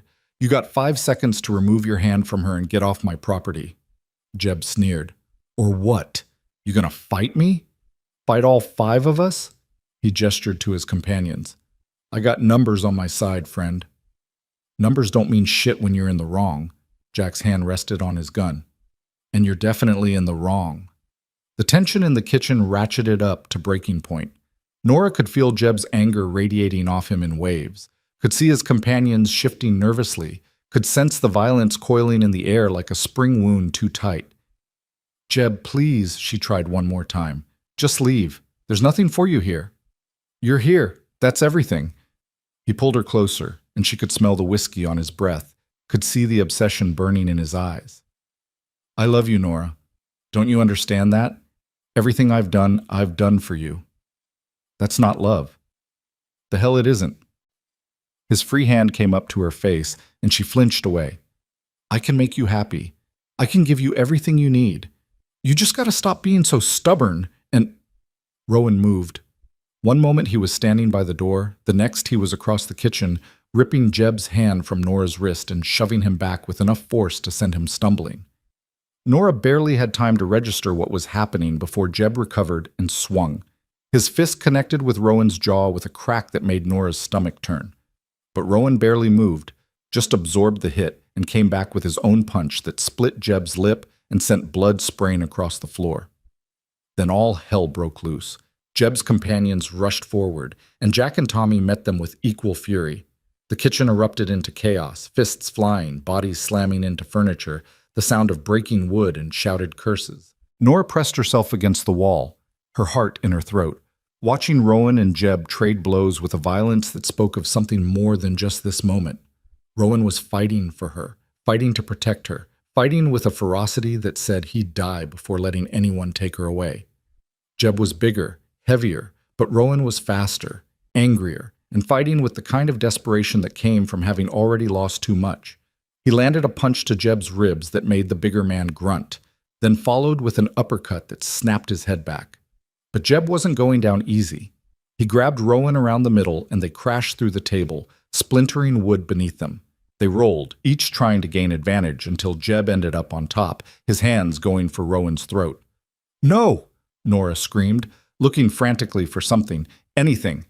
Her hand closed around a cast-iron skillet. She didn't think, just swung with every ounce of strength she possessed, connecting with the side of Jeb's head with a clang that reverberated up her arms. He toppled sideways, dazed, and Rowan scrambled up, breathing hard. For a moment, silence. Everyone frozen, staring at Nora with the skillet still raised, her chest heaving, her eyes wild. Then Jeb moved, reaching for something at his belt, and Nora saw the knife a second before he pulled it free. Enough! The word came from the doorway, and everyone turned to see Martin standing there with a rifle leveled at Jeb's chest. His hands were steady, his expression grim. Drop the knife and get out, or I put a hole in you that won't heal. Jeb looked around the kitchen, at his companions nursing various injuries, at Rowan ready to go another round despite the blood on his face, at Jack and Tommy blocking the exits, at Nora holding the skillet like a weapon, at Martin with the rifle that promised death if he moved wrong. This ain't over, he spat, blood dripping from his split lip. Yeah, it is. Rowan's voice was rough. You come back here, you so much as think about Nora again, and I'll kill you. That's not a threat. That's a promise. Something in Rowan's tone must have convinced Jeb because he finally dropped the knife, his face ugly with rage and defeat. She ain't worth dying for. That's where you're wrong. Rowan moved to stand beside Nora, close enough that their shoulders touched. She's worth everything. The words hung in the air, simple and absolute, and Nora felt tears prick her eyes. Jeb sneered one last time, then gestured to his men. Come on, let's get out of this hellhole. As he passed Nora, he leaned in close enough to whisper, "You think you're safe here? You think he'll keep wanting you when he learns what you really are? Women like you, you're all the same, worthless." Then he was gone, his companions limping after him, the sound of their horses fading into the distance. The kitchen looked like a tornado had hit it. The table was destroyed, chairs overturned, blood spattered across the floor. Jack had a cut over his eye. Tommy was favoring his ribs. And Rowan had the beginnings of a black eye, a split lip, and his knuckles were raw and bleeding. They stood in the wreckage, breathing hard, and then Tommy started laughing. Just started laughing like he'd lost his mind, and then Jack joined in, and soon even Martin was chuckling despite the rifle still in his hands. "What the hell is funny?" Rowan demanded. "You." Tommy wiped his eyes. "You just fought 5 men for a woman you claim is just your employee." He had it coming. Oh, he definitely had it coming. Jack grinned despite the blood running down his face. "But you might want to examine why you were so eager to deliver it." Rowan's jaw tightened, and he looked at Nora with an expression that made her breath catch. "Are you all right?" She nodded, not trusting her voice. "Did he hurt you?" "No, I'm fine." The skillet slipped from her nerveless fingers, clattering to the floor. "Rowan, I'm sorry. I didn't know he'd come here. I didn't think—" "Hey!" He crossed to her in 2 strides, his hands gentle on her shoulders. "This isn't your fault. None of this is your fault. He came because of me. He destroyed your kitchen, hurt your men, and we sent him running with his tail between his legs." His thumb brushed her cheek, wiping away a tear she hadn't realized had fallen. "Nora, look at me." She did, and the intensity in his gray eyes nearly undid her. "I don't care who comes looking for you or what they think they have claim to.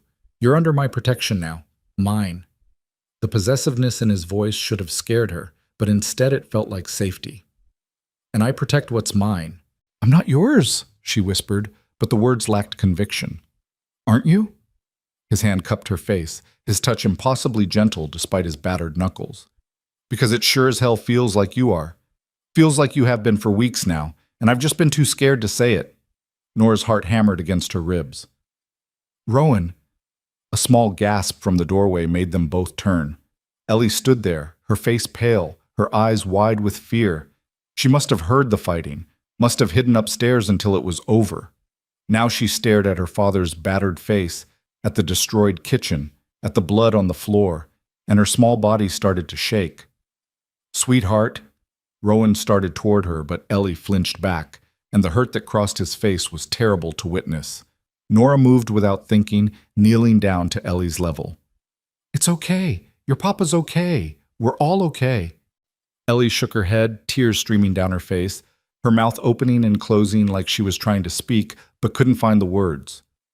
"I know it looks scary," Nora continued softly, "but sometimes people have to fight to protect the things they love. Your papa was protecting me, protecting all of us. He's a hero." Ellie looked past Nora to Rowan, something shifting in her expression, and then she was running, not away, but toward him, throwing herself into his arms with enough force to make him stagger. Rowan caught her, holding her tight, his eyes squeezed shut against emotion too big to contain. "I'm okay, baby. I'm okay. I promise." Over Ellie's head, his gaze found Nora's, and the look in his eyes said everything words couldn't. The ranch hands quietly excused themselves to tend their own injuries, giving the family, because that's what they'd become, whether they acknowledged it or not, space to breathe. Nora set about cleaning the kitchen while Rowan held his daughter, neither speaking, just being. After a while, Ellie pulled back and very carefully touched her father's split lip, her brow furrowed with concern. "It's just a cut," he assured her. "I've had worse." She turned to Nora and pointed at the medical supplies, then at her father, her meaning clear. "You want me to patch him up?" Nora asked. Ellie nodded emphatically. So Nora brought water and clean cloths, and while Ellie watched with serious attention, she cleaned the blood from Rowan's face. Her hands were gentle, her touch careful, and she tried not to think about how intimate this felt, tending his wounds, being this close, feeling his breath on her skin. "This is becoming a habit," Rowan murmured. "You taking care of me. You took care of me first. When I burned my hand. when the storm came. She dabbed at his split lip. This might sting.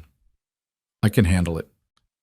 But he winced anyway, and Ellie made a soft sound of sympathy. When Nora finished, she started to pull back, but Rowan caught her hand, his fingers threading through hers. Thank you, he said quietly. For what? For staying. For not running when you could have. His thumb traced circles on her palm. For hitting him with that skillet. That was... He shook his head, something like admiration and fear mixing in his expression. That was the bravest and most terrifying thing I've ever seen. He was going to kill you. So you were going to kill him first. If I had to. The admission came easily, and Nora realized with startling clarity that it was true. She would have done anything, to protect Rowan, to protect Ellie, to protect this fragile, precious thing they were building together. The realization must have shown on her face because Rowan's expression shifted, going soft and fierce all at once. Nora, I need to... A knock at the door interrupted him. Jack stuck his head in, looking apologetic. Sorry, boss, but we got a problem. Storm's coming in fast, and the cattle in the east pasture are going to be right in the middle of it. We need to move them now. Rowan's jaw tightened with frustration, but he nodded. Give me 5 minutes. Jack disappeared, and Rowan stood, still holding Nora's hand. We'll talk. After, about everything. Everything? Everything. He glanced at Ellie, who was watching them with those two knowing eyes. You okay here for a few hours? We'll be fine, Nora assured him. Go. Do what you need to do. He hesitated, like he wanted to say more, then leaned in and pressed his forehead to hers, just for a moment, just long enough for her to feel the warmth of him, the solidness, the promise. Then he was gone, and Nora was left standing in the destroyed kitchen with Ellie's hand in hers and her heart beating a rhythm that sounded like his name. The storm hit with the fury of winter arriving early. Wind screamed across the prairie, driving rain sideways, turning the world into a gray blur. Nora and Ellie watched from the window of the main house, both wrapped in quilts, waiting for the men to return. 3 hours passed, then 4. The storm showed no signs of abating, and Nora's worry grew with each passing minute. Moving cattle in this weather was dangerous, made worse by the failing light and the lightning that cracked across the sky like veins of fire. Ellie fell asleep against her shoulder around dusk, exhausted from the day's emotions. Nora carried her upstairs to her room, tucked her in carefully, and stood watching the little girl sleep. She looked so small, so vulnerable, and Nora felt a fierce protectiveness wash over her that had nothing to do with employment and everything to do with love. When had it happened? When had Ellie stopped being Rowan's daughter and become simply hers? When had this child worked her way into Nora's heart so completely that the thought of leaving felt like amputation? She didn't know, couldn't pinpoint the exact moment. But it had happened, as inevitable as seasons changing, as undeniable as the storm raging outside. Downstairs, she rebuilt the fire and made coffee, needing something to do with her hands. The destroyed table lay in pieces in the corner, evidence of the violence that had erupted just hours ago. She should clean it up, should do something productive, but instead she found herself sitting in Rowan's chair by the fire, wrapped in a quilt that smelled like him, waiting. The front door crashed open near midnight, and Rowan stumbled in with rain streaming off him, exhausted and soaked to the bone. Jack and Tommy followed, equally drenched, all of them looking like they'd fought a war and barely won. Cattle? Nora asked, already moving to get towels. Safe, Rowan managed. Got them moved just in time. He accepted the towels she offered, their fingers brushing, and even exhausted and battered, the contact sent electricity through her. The ranch hands declined her offer of coffee, heading to the bunkhouse to collapse. Leaving Nora alone with Rowan in the warm kitchen, she poured him coffee, added honey the way she'd learned he liked it, and set it in front of him. He wrapped his hands around the mug, his knuckles bruised and raw, and stared into the dark liquid like it held answers. Ellie? He asked finally. Asleep upstairs, she was worried about you. And you? Nora met his gaze across the table. I was terrified. I'm sorry. Don't be. She sat down across from him. I know what you do is dangerous. I know there are risks. She paused, searching for words. I can't lose you. Either of you. Rowan set down his mug with deliberate care. Nora, we need to talk about what happened today. I know. That man, Jeb, he's the reason you left Colorado. It wasn't a question, but she nodded anyway. He decided I was going to marry him. Wouldn't take no for an answer. Got more aggressive, more possessive. One night he cornered me in the bakery after closing. He grabbed me, and when I fought back, she touched the scar on her wrist, hidden beneath her sleeve. I knew if I stayed, he'd find a way to make me his, whether I wanted it or not. So I ran. Rowan's expression went dark. I should have hit him harder. You hit him plenty hard. Despite everything, she almost smiled. I've never seen anyone move that fast. He touched you, put his hands on you, in my house. The possessiveness in his voice was back, raw and unmistakable. I would have killed him if Martin hadn't stopped it. I know. She reached across the table, covering his battered hand with hers. But you didn't. You protected me without becoming what he is. That's what matters. He turned his hand over, threading his fingers through hers, and for a long moment they just sat there, connected by something stronger than words. When I saw him grab you, Rowan said finally, his voice low, something in me just snapped. All I could think was that I'd finally found something good, something worth keeping, and he was trying to take it away. He looked up, meeting her eyes. Worth keeping. That's you, Nora. You're what I want to keep. Her heart stuttered. Rowan, I know the timing's bad. I know today was hell. I know I'm still a mess from losing Marie, and Ellie's still healing, and you just got your life back. The words came faster now, like he'd been holding them back too long. But I can't pretend anymore. Can't pretend you're just the baker. Can't pretend I don't look for you first thing every morning. Can't pretend my heart doesn't stop when you smile. Nora couldn't breathe, couldn't think, could only feel the weight of his words settling into her like warmth after cold. I'm falling in love with you, he said simply. Hell, I've probably been falling since you showed up 3 months late covered in dust and refused to apologize for it. And I know that's not fair to you. Know you came here to escape, not to... She kissed him, just leaned across the table and pressed her lips to his, stopping the words, stopping the doubt, stopping everything except the feeling of finally, letting herself have something she wanted. He froze for a heartbeat, then his hand came up to cup her face, and he was kissing her back with a tenderness that made her throat tight. His lips were gentle despite their split, careful, asking permission with every movement. When they finally broke apart, both breathing hard, Rowan rested his forehead against hers. Is that a yes? He asked, his voice rough. That's a yes. She pulled back enough to see his face. I'm falling in love with you too, with you and Ellie and this whole impossible place. I didn't mean to. I tried not to, but sometimes things happen whether we plan them or not. Yeah. She smiled, feeling lighter than she had in years. Sometimes they do. He kissed her again, slower this time, deeper, and Nora let herself sink into it, let herself believe that maybe she could have this, could have happiness, could have a future that wasn't defined by running away. When they finally pulled apart, Rowan's eyes were bright, and he looked younger than she'd ever seen him, like someone had lifted a weight he'd been carrying for too long. Stay, he said. Not as the baker, not as an employee. Stay as...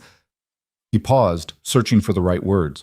As mine, as Ellie's, as part of this family. Nora thought of the life she'd left behind in Colorado, the bakery, the routine, the safety that had turned into a cage. Then she thought of this place, this ranch, these people who'd fought for her without hesitation. She thought of Ellie's small hand in hers, of bread rising in the dawn light, of Rowan's rare smiles and the way he said her name like it meant something. I'll stay, she whispered, for as long as you'll have me.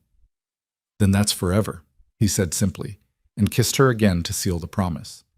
Outside, the storm raged on, but inside, surrounded by warmth and the smell of coffee and the solid presence of the man she loved, Nora finally felt safe.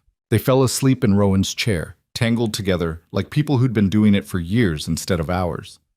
Nora woke at dawn to find Ellie standing in front of them, her dark eyes moving between her father and Nora with an expression that looked remarkably like satisfaction.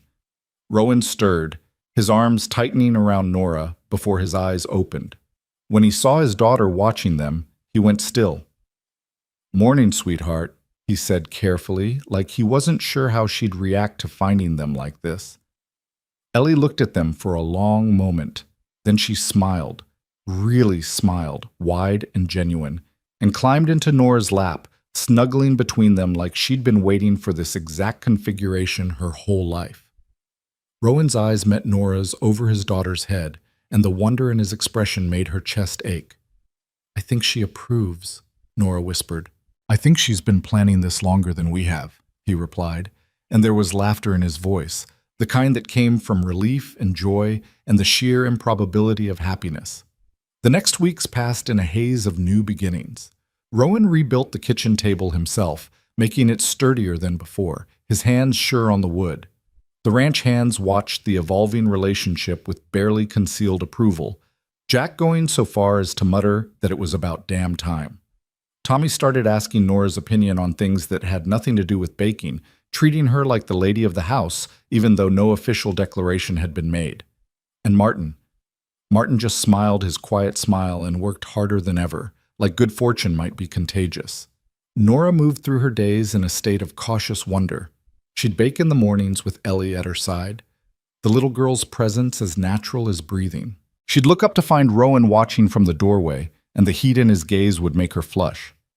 They'd stolen kisses when Ellie wasn't looking, against the barn wall, in the pantry, once memorably in the stone oven shed that resulted in flour in both their hair and laughter that felt like freedom.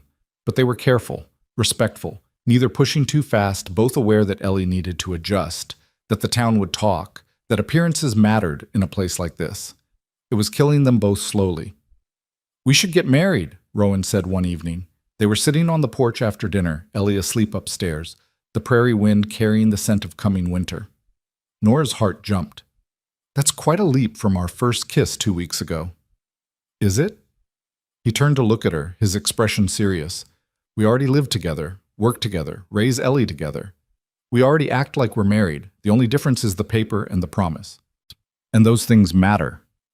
"They do." He took her hand, his thumb tracing her knuckles. "So let's make it official. Let's tell the town and the world that you're mine and I'm yours, and anyone who has a problem with it can go straight to hell." She laughed despite the emotion clogging her throat. "That's quite a romantic proposal." "I can do better." He slid off the chair and onto one knee, right there on the weathered porch. And suddenly Nora couldn't breathe.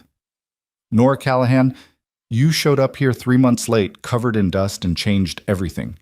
You saved my ranch, brought my daughter back to life, and made me remember what it feels like to want a future. I know I'm not an easy man. I know I've got ghosts and grief and a daughter who deserves better than a father who's still figuring things out. But I love you. God, I love you so much it scares me. So will you marry me? Will you stay here and build something with me that lasts?" Tears spilled down Nora's cheeks, and she didn't bother wiping them away. "Yes. Yes, of course, yes." He stood and pulled her into his arms, kissing her with a passion that had been building for weeks, months maybe, since the first time she'd left bread for his daughter, since the first time he'd seen her shape dough with those capable hands, since the first time he'd realized that loneliness didn't have to be permanent. When they broke apart, both breathing hard, Rowan pressed something into her palm. It was a ring, simple silver, worn smooth with age, with a small stone that caught the moonlight and threw it back in shades of blue. "It was my mother's," he said quietly. "She wore it for 40 years, through good times and bad, through drought and plenty. She told me to give it to someone who understood that marriage wasn't about the easy days, but about showing up for the hard ones." His voice roughened. "That's you, Nora. You showed up when things were impossible, and you stayed. You fought. So this is yours now if you want it." Nora looked at the ring, at the weight of history and promise it carried, and then at the man offering it with his heart in his eyes. "It's perfect," she whispered. He slipped it onto her finger, a little loose, but nothing that couldn't be fixed, and kissed her again, softer this time, like a vow. They were married 3 weeks later on a Tuesday morning that dawned clear and cold. The first snow had fallen the night before, just a dusting, turning the prairie into something clean and new. Nora wore a simple blue dress that had been Marie's. Rowan had offered it with hesitant hands, explaining that his late wife would have wanted it, that she'd been the kind of woman who believed in love continuing rather than ending. Nora had cried when she accepted it, understanding the gift for what it was, permission from the past to build a future. The ceremony took place in the meadow behind the house, the same meadow where they'd fought the fire weeks ago, where ash and destruction had given way to new growth. The whole town came, more out of curiosity than blessing.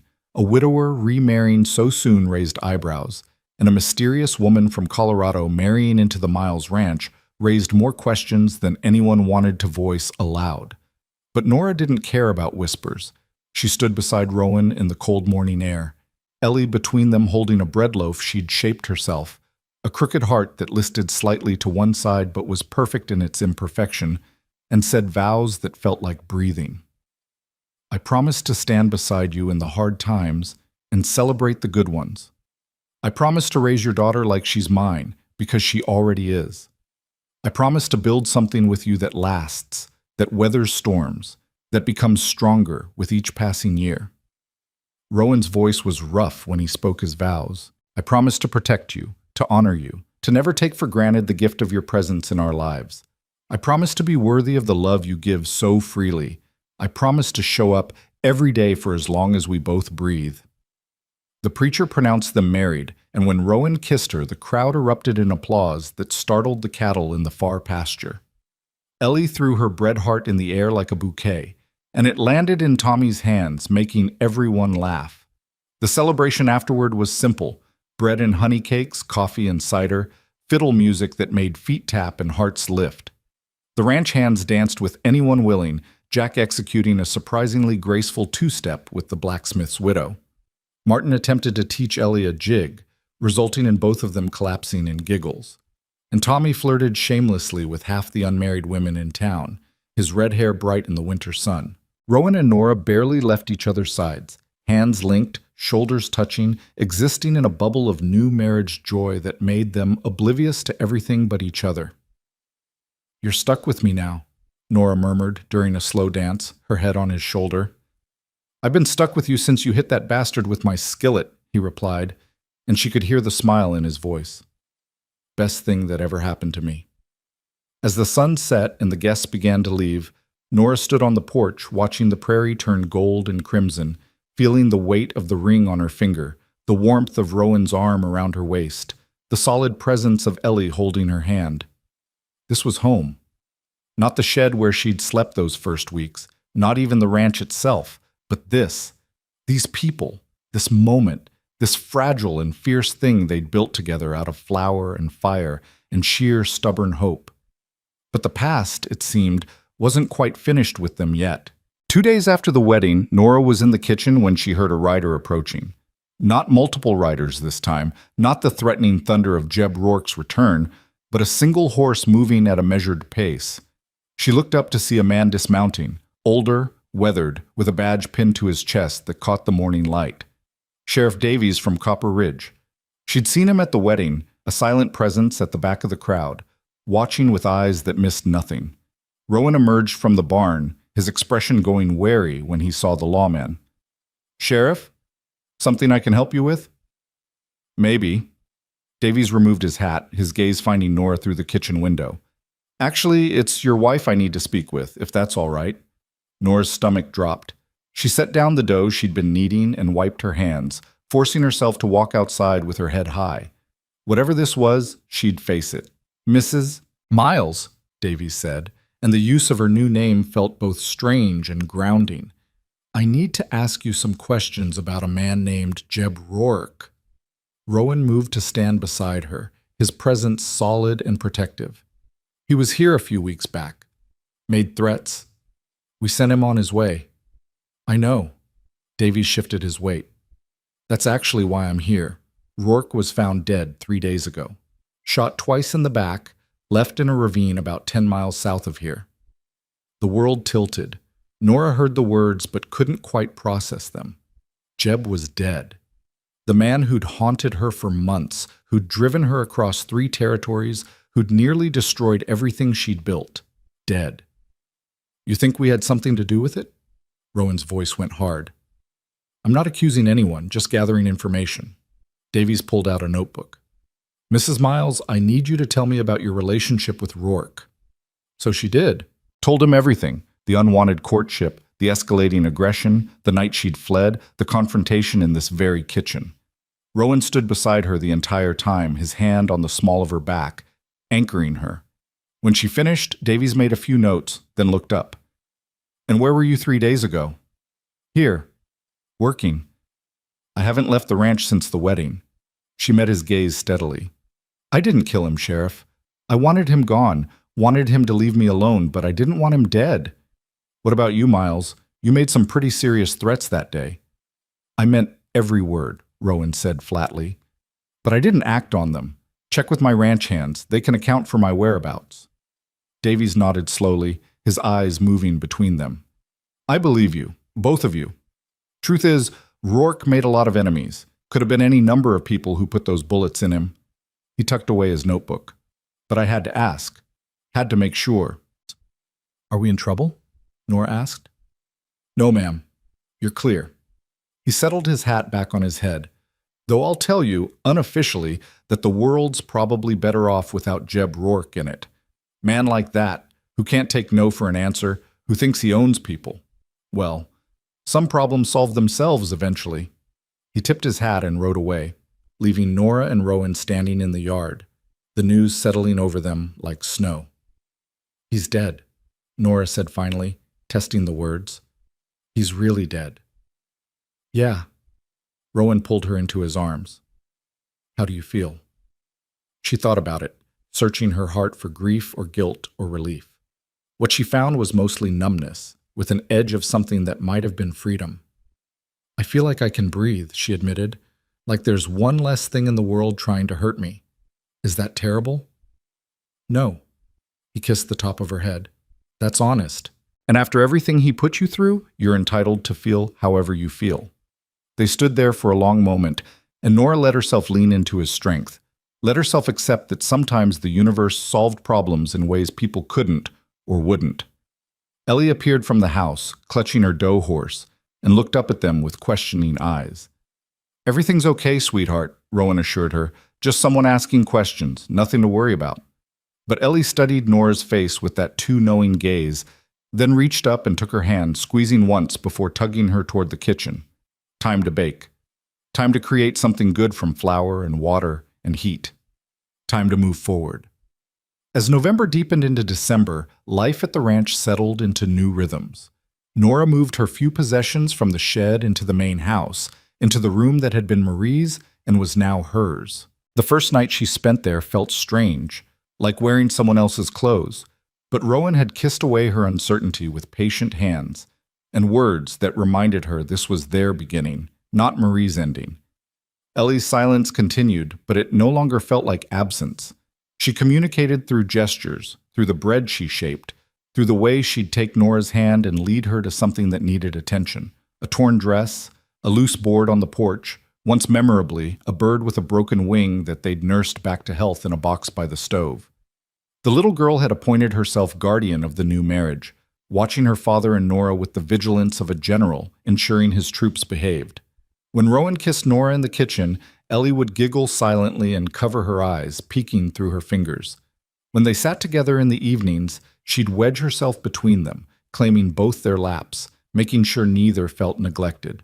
She's playing matchmaker to people already matched, Rowan observed one night, watching his daughter arrange them on the couch like dolls. She's making sure it sticks, Nora corrected. Making sure this is real and permanent. It is real. It is permanent. He caught Nora's hand over Ellie's head. Nothing's going to change that. But change came anyway, as it always did, in forms both expected and surprising. The first snow of significance fell in mid-December, turning the ranch into something from a winter fairy tale. The stone oven became even more crucial, its heat a gathering point for everyone seeking warmth. Nora experimented with winter baking, dark breads heavy with molasses, gingerbread that filled the house with spice, rolls studded with dried fruit that Martin declared were worth dying for. The ranch hands had become family in truth, eating most meals in the main house now, their presence filling rooms that had been too quiet for too long. Jack taught Ellie to whittle, patiently showing her how to shape wood into simple animals. Tommy regaled them with increasingly embellished stories of his exploits, most of which no one believed but everyone enjoyed. And Martin, quiet Martin who rarely spoke, revealed himself to be a talented harmonica player, filling winter evenings with music that made feet tap and hearts lift. Rowan thrived in ways Nora hadn't expected. Marriage agreed with him, softened some of the hard edges grief had carved. He smiled more readily, laughed at Tommy's jokes, played with Ellie in the snow like a man remembering how to be young. And at night, in the privacy of their room, he loved Nora with a tenderness that made her weep, not from sadness, but from the sheer overwhelming gift of being chosen, being wanted, being home. "I never thought I'd have this again," he confessed one night, his hand tracing patterns on her skin. "After Marie died, I thought that part of my life was over, that I'd just exist until Ellie was grown, then, I don't know, fade away maybe." "And now?" Nora asked. "Now I want to live 100 years. Want to see Ellie grow up and have children of her own. Want to turn gray with you and argue about bread recipes when we're old." He kissed her softly. "Want to build something that outlasts us both." It was during the third week of December, during a baking session with Ellie, that everything changed. They were making bread horses, a tradition now, every Tuesday, when Ellie's dough horse collapsed in her hands. The little girl stared at the misshapen lump, her face crumpling, and then to Nora's shock, she laughed. Not the silent, rusty laugh from months ago, but a real laugh, bright and clear and unmistakably audible. Nora froze, her hands buried in dough, afraid to move, afraid to break whatever spell had been cast. Ellie looked up, her eyes wide with her own surprise. Then she laughed again, the sound filling the kitchen like bells. "Ellie?" Nora whispered. The little girl opened her mouth, closed it, opened it again. Her face scrunched with concentration, with effort, with the enormous task of breaking a year of silence. "Ma." The sound was barely a whisper, rough from disuse. "Mama." The world stopped. Nora couldn't breathe, couldn't move, could only stare at this child who'd just given her a gift more precious than gold. "Mama," Ellie said again, stronger this time. And then she was crying and laughing simultaneously, and Nora was crying too, pulling the little girl into her arms and holding her like she could keep her safe from every bad thing the world might throw at them. "Yes, baby," Nora managed through her tears. "Yes, I'm here. I'm your mama now." Ellie pulled back, her face wet, her smile radiant. "Mama? Bake?" It was such a simple request, such an ordinary question, but it meant everything. It meant trust. It meant healing. It meant a future where voices mattered and could be used and would be heard. "Yes, sweetheart," Nora said, her voice thick. "We'll bake." They were shaping new dough horses when Rowan came in from the barn. He took one look at their tear-stained faces and went pale. "What happened? What's wrong?" "Papa!" Ellie launched herself at him, and he caught her automatically, confusion and fear warring in his expression. "Papa, Mama, and me baking." The words tumbled out in a rush, clumsy and beautiful. "My horse broke and I laughed, and then I talked, and Mama cried, and—" Rowan's knees gave out. He sank to the floor still holding his daughter, and his face did something complicated, joy and grief and relief all crashing together. "You talked," he said wonderingly. "Baby, you talked." "I talked." Ellie touched his face with her small hands. "I have words now, Papa. Lots of words." She frowned, concentrating. "They've been inside, but now they're coming out." Rowan looked at Nora over his daughter's head, and the gratitude in his eyes was so intense she had to look away. "Thank you," he mouthed. But Nora shook her head. This wasn't her doing. This was time and healing and safety and love. Things they'd all given and received in equal measure. This was what happened when people stopped just surviving and started living. That evening, the ranch hands were summoned for an impromptu celebration. Ellie demonstrated her newfound voice by talking nonstop for 2 hours, making up for a year of silence with enthusiasm that left everyone exhausted but grinning. She told them about her dough animals, about the bird they'd healed, about how snow was cold but also fun, about how Tommy's hair looked like fire, about how Jack smelled like horses, but in a good way. The men bore her chatter with patience that surprised no one. They'd been waiting for this too, hoping for it, praying for it in their own ways. "Best Christmas present there ever was," Jack said gruffly, wiping his eyes when he thought no one was looking. "Amen to that," Martin agreed. Tommy just grinned and let Ellie braid his fire-colored hair into increasingly ridiculous styles, declaring each one a masterpiece. Late that night, after Ellie had finally exhausted herself into sleep, after the ranch hands had returned to the bunkhouse still smiling, Rowan found Nora standing on the porch, looking out at the snow-covered prairie. "Penny for your thoughts," he said, wrapping his arms around her from behind. "I was thinking about how far we've all come." She leaned back against his chest. "4 months ago, I was running from a man who thought he owned me. You were drowning in grief. Ellie was locked in silence. And now we're here." He rested his chin on top of her head. "Married, happy. Ellie talking a mile a minute. Life is strange, isn't it?"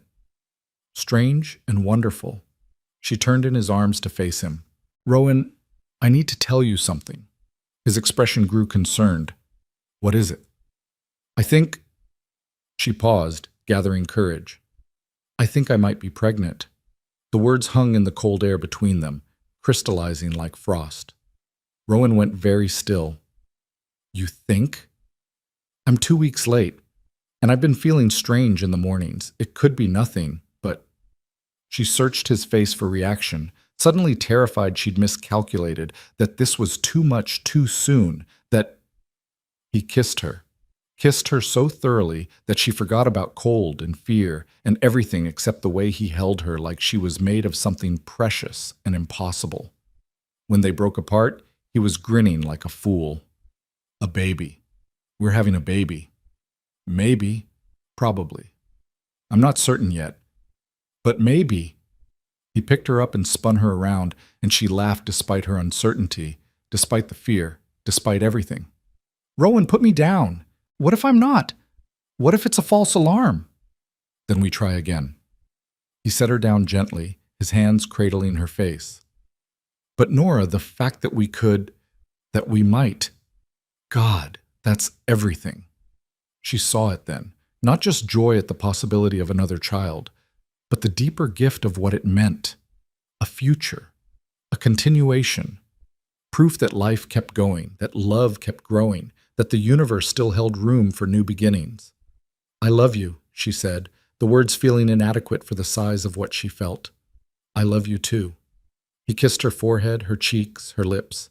"You and Ellie, and this maybe baby, and this ranch, and this whole ridiculous, beautiful, impossible life we're building." They stood there on the porch as snow began to fall again, holding each other against the cold, and Nora thought about weddings and bread and words spoken after silence. She thought about running and fighting and finally, standing still. She thought about home and realized with startling clarity that it had never been a place. It had always been this: arms that held her, voices that called her name, hearts that beat in rhythm with her own. The prairie wind whispered through the darkness, carrying the scent of snow and possibility, and for the first time in longer than she could remember, Nora wasn't afraid of tomorrow. She was looking forward to it. Christmas arrived with a snowstorm that buried the ranch in white silence. The cattle huddled in the barn, the horses stamped restlessly in their stalls, and inside the main house, warmth radiated from both the stove and the people gathered around it. Nora had been right about the pregnancy, confirmed by the doctor in Copper Ridge, who'd smiled at Rowan's barely contained joy and told them to expect a summer baby. The news had spread through the ranch like wildfire, and now the hands treated Nora like she was made of glass, which annoyed her to no end but secretly pleased her more than she'd admit. Ellie had appointed herself guardian of her future sibling, talking to Nora's still flat belly with the seriousness of a general addressing troops. "You be good in there," she'd say, her small hand pressed against Nora's stomach. "Don't kick Mama too hard, and hurry up growing because I want to teach you things." "What things?" Nora would ask, amused. "Important things, like how to make bred horses, and which chickens are mean, and how Papa looks scary but he's really soft inside." This last part always made Rowan cough suspiciously and leave the room muttering about checking on livestock. The storm kept them housebound for 3 days, and they made the best of it.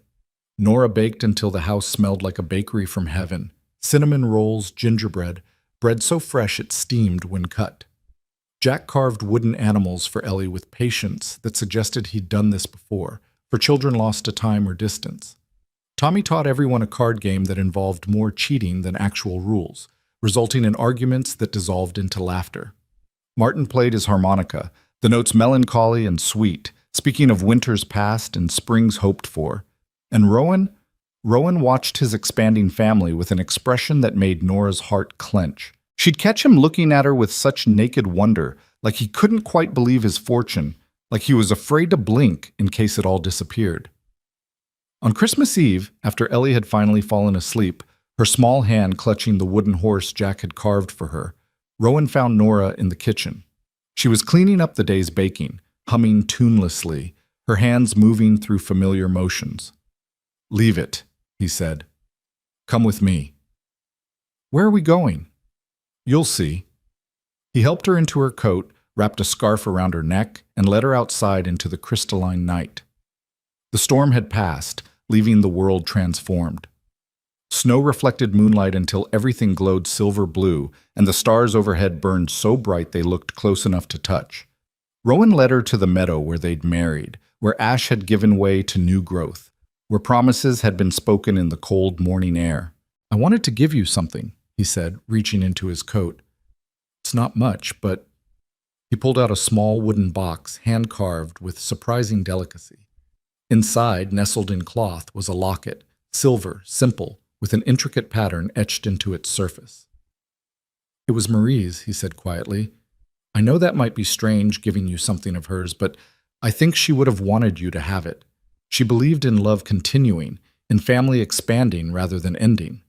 He opened the locket, revealing 2 small spaces for photographs.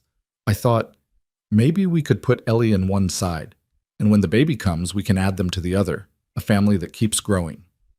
Nora's throat closed with emotion. "Rowan, I can't. You can.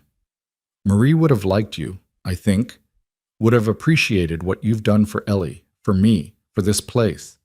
His voice roughened. "She'd be grateful you loved us when we needed it most." Nora took the locket with shaking hands, feeling the weight of history and blessing. "Thank you. For this. For everything. For giving me a place to belong. You gave me that first." He fastened the locket around her neck, his fingers gentle on her skin. "You gave me back my daughter's voice. You gave me reasons to smile. You gave me a future when I'd convinced myself I didn't deserve one."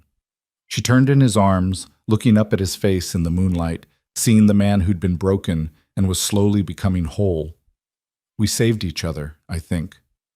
"Yeah."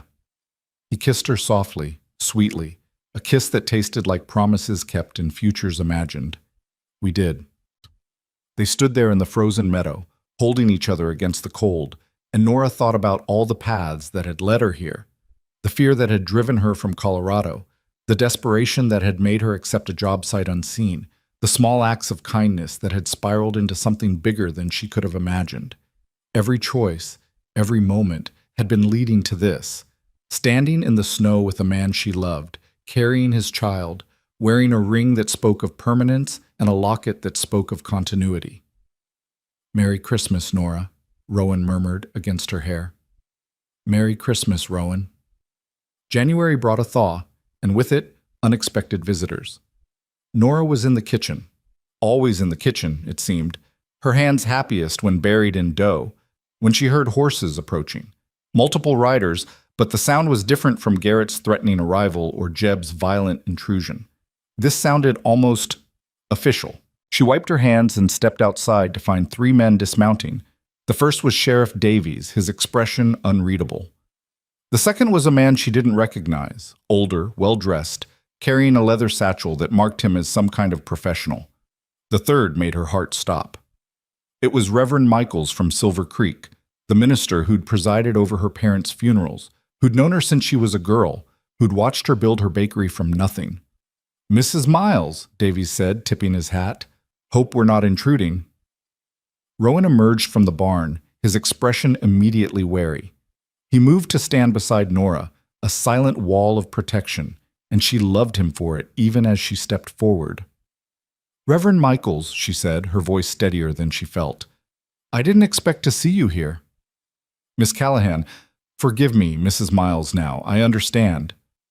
The Reverend looked older than she remembered, his hair whiter, his face more lined. "I wouldn't have come if it wasn't important." The well-dressed man stepped forward. "Mrs. Miles, my name is Thomas Hendricks. I'm a solicitor from Denver. I've been searching for you for quite some time." He opened his satchel and pulled out a thick envelope. "It concerns your late uncle, Samuel Callahan." Nora blinked in surprise. "Uncle Samuel? I haven't seen him since I was a child." "Nevertheless, you're his sole surviving heir." Hendricks handed her the envelope. "He passed away last September, left you his estate, a property in Denver, some investments, and a sum of money.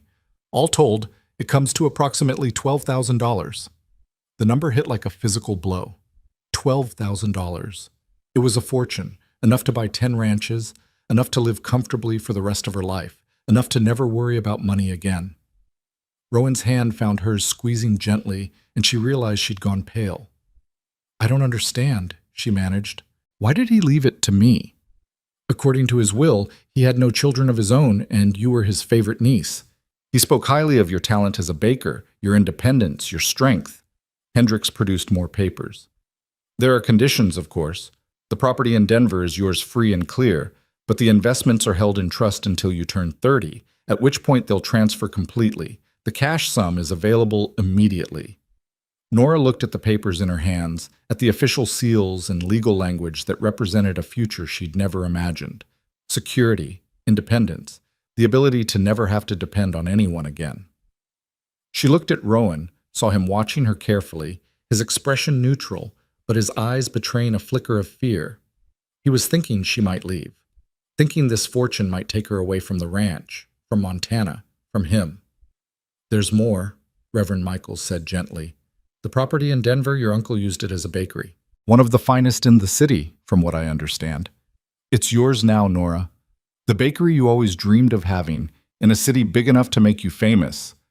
The words hung in the cold air, a temptation wrapped in opportunity. Everything she'd wanted when she'd left Silver Creek: security, respect, a place that was entirely hers. All of it waiting in Denver, just 3 days' ride away. "I need to think about this," Nora said finally. "Of course." Hendricks produced a card. "You can reach me at this address when you've made your decision, but I should mention there's interest from buyers if you'd prefer to sell the Denver property. I can arrange that as well."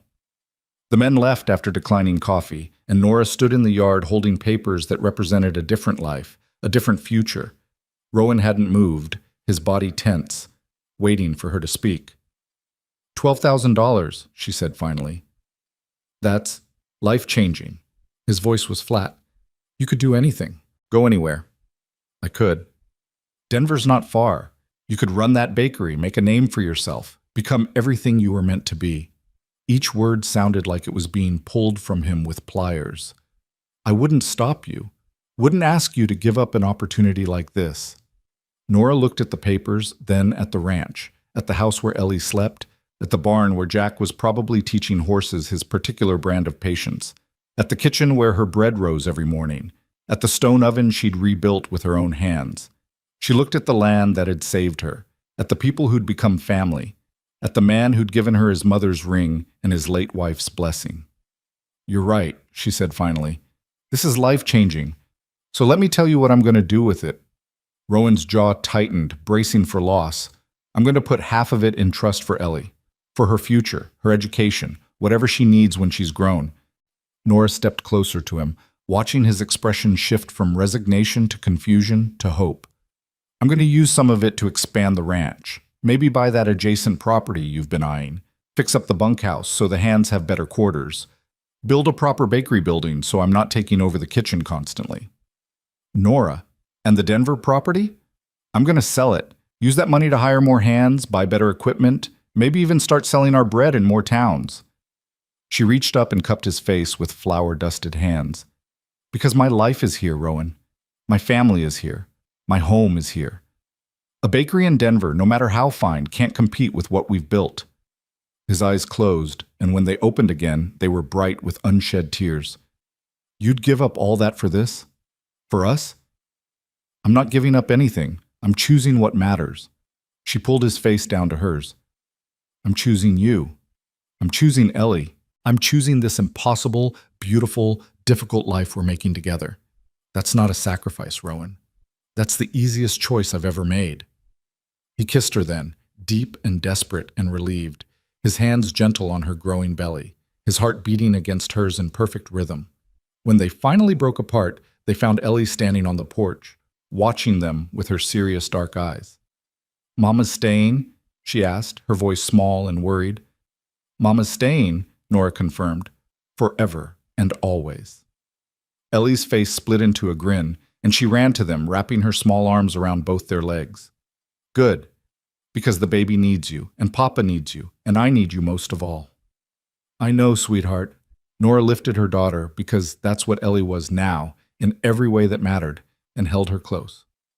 "I need you too." The expansion began in February. Rowan hired a carpenter from Copper Ridge to design a proper bakery building, something that would house the stone oven, provide workspace, and include a storefront where they could sell directly to customers who'd begun making regular trips to the ranch, specifically for Nora's bread. The building would be attached to the main house by a covered walkway, close enough for convenience but separate enough to keep the living spaces from being overwhelmed by flour and heat. Jack supervised the construction with the same attention he gave to horse training, ensuring every board was straight, every nail driven true. Tommy volunteered to help with the heavy lifting, his young strength invaluable as walls went up and the roof took shape. And Martin, quiet Martin who spoke more through action than words, carved a sign for the building that read simply, "Miles Ranch Bakery, Estent 1875. Nora worked alongside them when her growing belly allowed, planning the layout, choosing where equipment would go, imagining the flow of work. This would be her kingdom, her domain, a place entirely hers, and yet part of the larger whole that was their ranch, their family, their life. Ellie helped by bringing water and staying out from underfoot, her chatter filling the worksite with life. She told anyone who'd listen about the baby coming, about how she'd be the best big sister, about how she'd already picked out names even though Papa said that was Mama's job too. "What names did you pick?" Tommy asked one day, wiping sweat from his forehead. "Rose for a girl, because Mama likes flowers. And," Ellie paused dramatically, "and Samuel for a boy, after Mama's uncle who was nice enough to die and leave us money." Tommy choked on his water. Jack turned away to hide his laughter. Even Rowan, who'd been listening from across the yard, had to cover his mouth. "Ellie," Nora said gently, trying not to smile, "that's very sweet, but maybe we should think of other names too." "Why? Samuel's a good name, and he won't mind because he's dead." There was no arguing with that logic. By March, the bakery building was complete. It was beautiful in its simplicity, clean lines, good light, space designed for efficiency and comfort. The stone oven had been moved and reinstalled, even better than before, with improved ventilation and heat distribution. There were proper work surfaces, storage for supplies, even a small area with chairs where customers could sit and enjoy fresh bread with coffee. The day they opened for business, people came from 3 towns over. Word had spread about the baker at Miles Ranch, about bread so good it was worth a 20-mile ride, about a woman who'd saved a ranch through determination and dough. They bought everything Nora had prepared, sold out by noon, and placed orders for the following week that would keep her busy for days. "We're going to need help," Rowan said that evening, watching Nora tally the orders with a mixture of pride and concern. "You can't do all this alone, especially with the baby coming." "I know." She leaned back against him, tired but satisfied. "I've been thinking about asking around in town. Maybe there's a young woman who wants to learn the trade." "Or maybe," Jack said from the doorway, "there's someone closer than you think." He stepped aside and a woman entered, middle-aged, sturdy, with flour permanently embedded under her fingernails, and the kind of face that suggested she'd seen hardship but refused to be broken by it. "This is Margaret O'Brien," Jack said. "Known her for years. Best baker in Copper Ridge until her husband died and she lost the shop. She heard you might need help." Margaret looked at Nora with sharp, assessing eyes. Jack says you're good. Says you've got a touch that can't be taught. Says you could use someone who knows their way around an oven. Can you start tomorrow? Nora asked, making a decision in an instant. Something about Margaret felt right. Solid, dependable, the kind of person who'd show up even when things got hard. Margaret's stern expression cracked into a smile. I can start now if you need me. Tomorrow's fine. Nora extended her hand. Welcome to Miles Ranch. With Margaret's help, the bakery thrived. Orders doubled, then tripled. They couldn't keep up with demand, which was a good problem to have. Margaret proved to be not just skilled, but intuitive, understanding dough the way some people understood horses or weather. She and Nora worked in comfortable rhythm, two women who spoke the language of flour and heat and transformation. April brought rain that turned the prairie green and soft, and with it, Nora's belly grew round and undeniable. She could no longer hide her pregnancy behind aprons, not that she tried. She wore it like a badge of honor, proof that life continued, that love created, that futures were being built one day at a time. Ellie became obsessed with the baby, reading to Nora's stomach from her small collection of books, singing songs she'd learned from Tommy, once trying to feed the baby directly by pushing bread against Nora's belly button until Rowan gently explained that wasn't how it worked. But the baby needs to eat, Ellie protested. The baby eats what Mama eats, Rowan explained. Then Mama should eat more. The baby's probably hungry. She turned to Nora with serious eyes. You should have 3 breakfasts, just to be safe. Rowan caught Nora's eye over their daughter's head, and they both struggled not to laugh. It was a Thursday in late May when the pain started. Nora was in the bakery teaching Margaret a particularly tricky braiding technique when the first contraction hit hard enough to take her breath away. She gripped the counter, breathing through it, waiting for it to pass. How far apart are they? Margaret asked calmly, already untying her apron. This is the first. Another contraction cut off her words, and Nora realized with sudden clarity that this baby wasn't going to wait for convenient timing. Jack! Margaret's voice carried across the yard. Get Rowan, now, and someone ride for the doctor. What followed was controlled chaos. Rowan appeared at a dead run, his face going pale when he saw Nora doubled over. He scooped her up despite her protests that she could walk, carrying her to the house like she weighed nothing. Margaret and Jack moved with military efficiency, water boiling, clean cloths appearing, the bedroom transformed into a birthing room. Ellie was ushered to the bunkhouse with Tommy, who looked terrified at being responsible for a child during such a critical moment. Just keep her distracted, Margaret instructed. Tell her stories, play games, whatever it takes. The labor was long and hard. Nora had expected pain, but not this. Waves of agony that crashed over her until she lost track of time, of everything except Rowan's hand in hers and his voice in her ear murmuring encouragement. You can do this, he kept saying. You're the strongest person I know. You saved a ranch through sheer will. You can do this. I can't, she gasped during a particularly brutal contraction. Rowan, I can't. You can. You are. Just breathe. He pressed his forehead to hers. I'm right here. I'm not going anywhere. The doctor arrived sometime after midnight, examined Nora, and declared she was doing fine, though his definition of fine seemed wildly optimistic given the circumstances. Margaret assisted him with calm competence, and Rowan refused to leave despite the doctor's suggestion that most men preferred to wait elsewhere. I'm staying, Rowan said, his tone brooking no argument. She's my wife. I stay. Hours blurred together, pain and pressure in Rowan's steady presence, Margaret's calm instructions, the doctor's professional assessment. And then, as dawn broke over the prairie, painting the sky in shades of gold and rose, a baby's cry split the air. It's a boy, the doctor announced, placing the tiny, furious infant on Nora's chest. Congratulations. Nora looked down at her son, red-faced and wailing, perfect in his imperfection, and felt something in her chest crack open with love so fierce it hurt.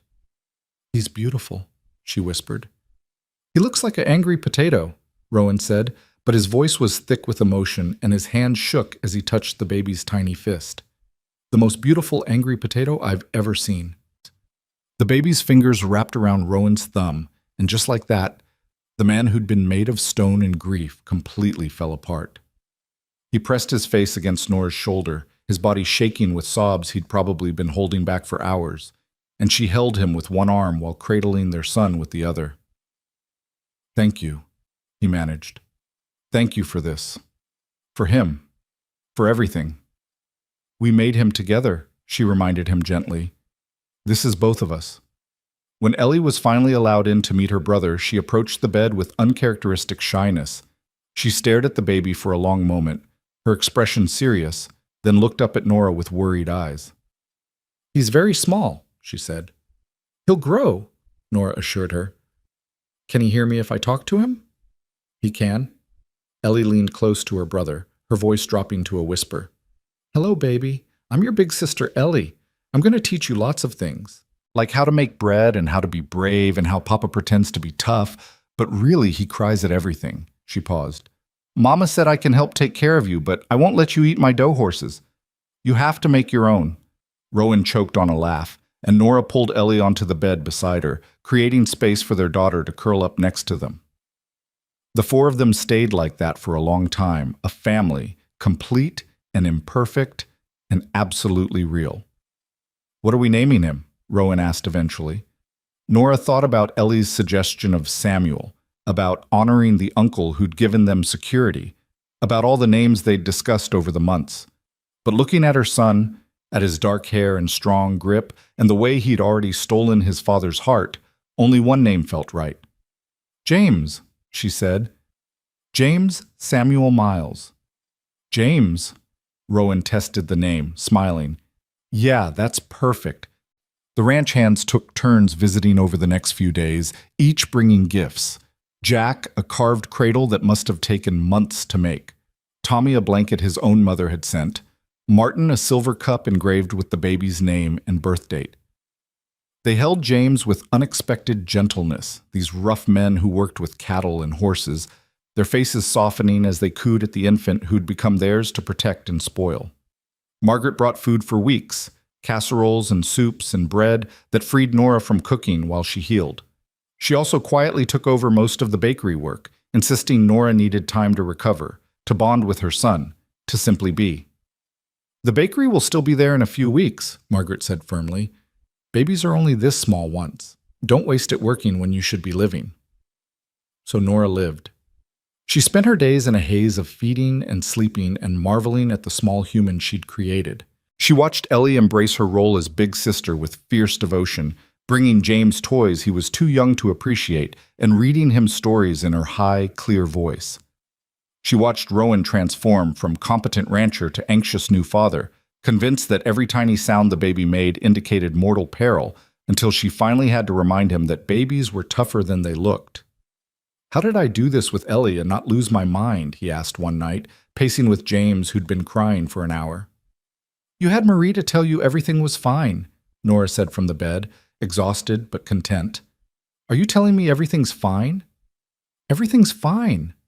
She watched him walk the floor, watched the way he held their son with infinite care, and felt her heart expand even further. "You're a good father, Rowan. You always have been."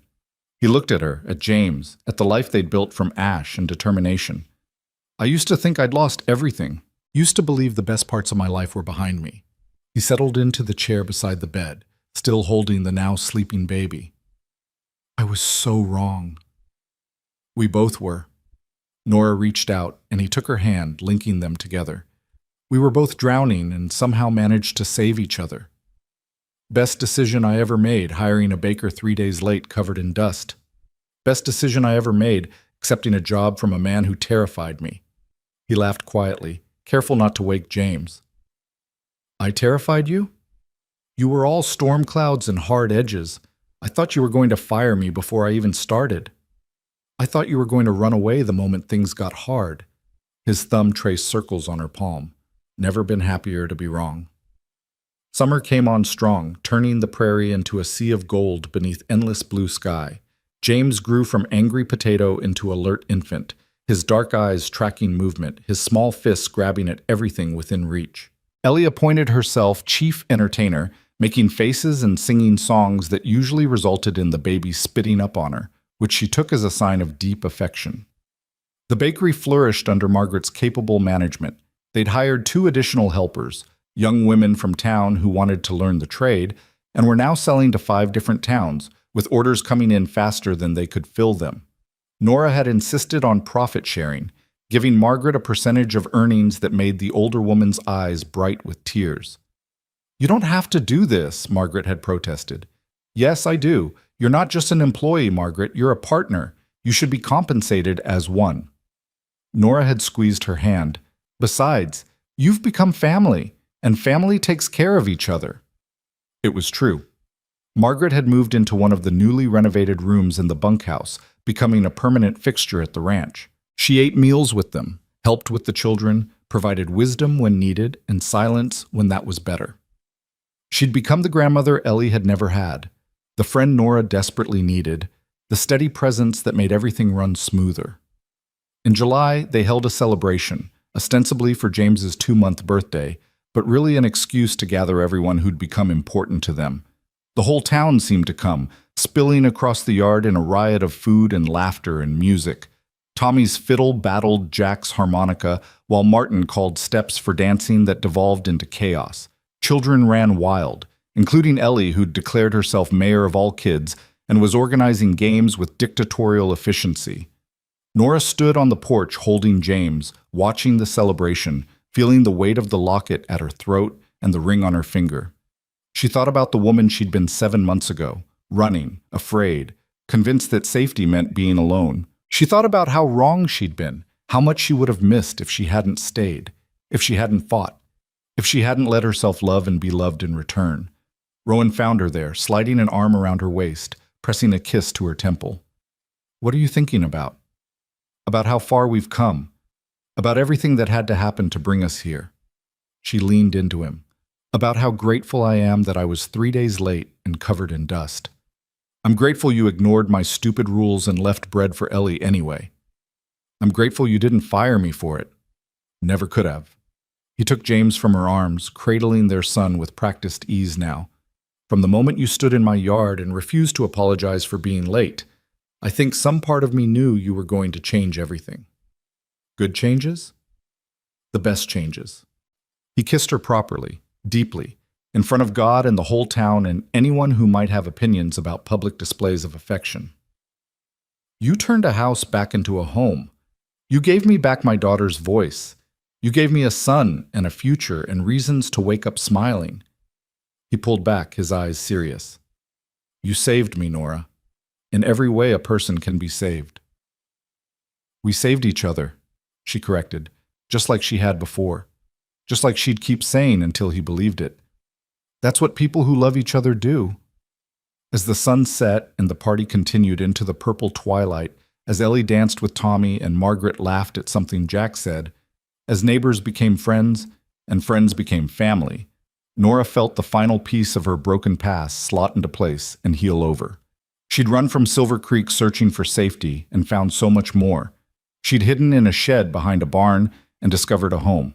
She'd agreed to bake bread for 2 months and ended up building a life that would span decades. The prairie wind whispered through the grass, carrying the scent of coming autumn, of harvest and preparation and the endless cycle of seasons. But for now, for this moment, there was only summer, warm and golden and full of promise. Rowan pulled her close, James nestled between them, and Ellie ran up to grab both their hands, pulling them toward the dancing. "Come on," she insisted. "Tommy said he'll play our song." "We don't have a song," Rowan protested. "We do now." Ellie was already dragging them forward, and Nora and Rowan exchanged glances that held years of history and futures yet to come. They danced in the yard as stars emerged overhead, as music filled the air, as their son slept peacefully and their daughter laughed with pure joy. They danced because they could, because they'd survived to reach this moment, because love, messy and complicated and absolutely worth fighting for, had given them this. And later, much later, when the guests had gone and the children were asleep and the house was quiet, Rowan found Nora in the kitchen. She was checking on tomorrow's bread. Old habits died hard, and he simply wrapped his arms around her from behind, resting his chin on her shoulder. "Thank you," he said for the 1,000th time, and she knew he'd say it 1,000 times more. "For what?" "For being 3 days late, for staying when you could have run, for loving us when we needed it most. He turned her to face him, his hands framing her face, for being the answer to prayers I didn't know how to pray. Nora rose on her toes and kissed him, soft and sweet and full of promises kept and promises yet to make. Thank you for hiring me, for protecting me, for giving me a family when I thought I'd always be alone. Never alone, he murmured against her lips. Not anymore. Not ever again. And in the warm kitchen that smelled of bread and home, surrounded by the evidence of lives well lived and love freely given, Nora Callahan Miles finally, completely let go of fear and embraced the truth she'd been running toward all along. Home wasn't a place. It was people. It was flour and fire, and small hands shaping dough. It was a man who'd learned to smile again, and a daughter who'd found her voice, and a son who'd never know a world where he wasn't wanted. It was ranch hands who'd become brothers, and a business partner who'd become family, and a town that had learned to trust the stranger who'd blown in covered in dust and changed everything. Home was here. Home was now. Home was this impossible, beautiful, hard-won life they'd built together from nothing more than hope and determination and bread that tasted like love. And that, Nora thought, as Rowan kissed her again, and the bread continued to rise and the prairie wind sang its ancient song, was more than enough. It was everything.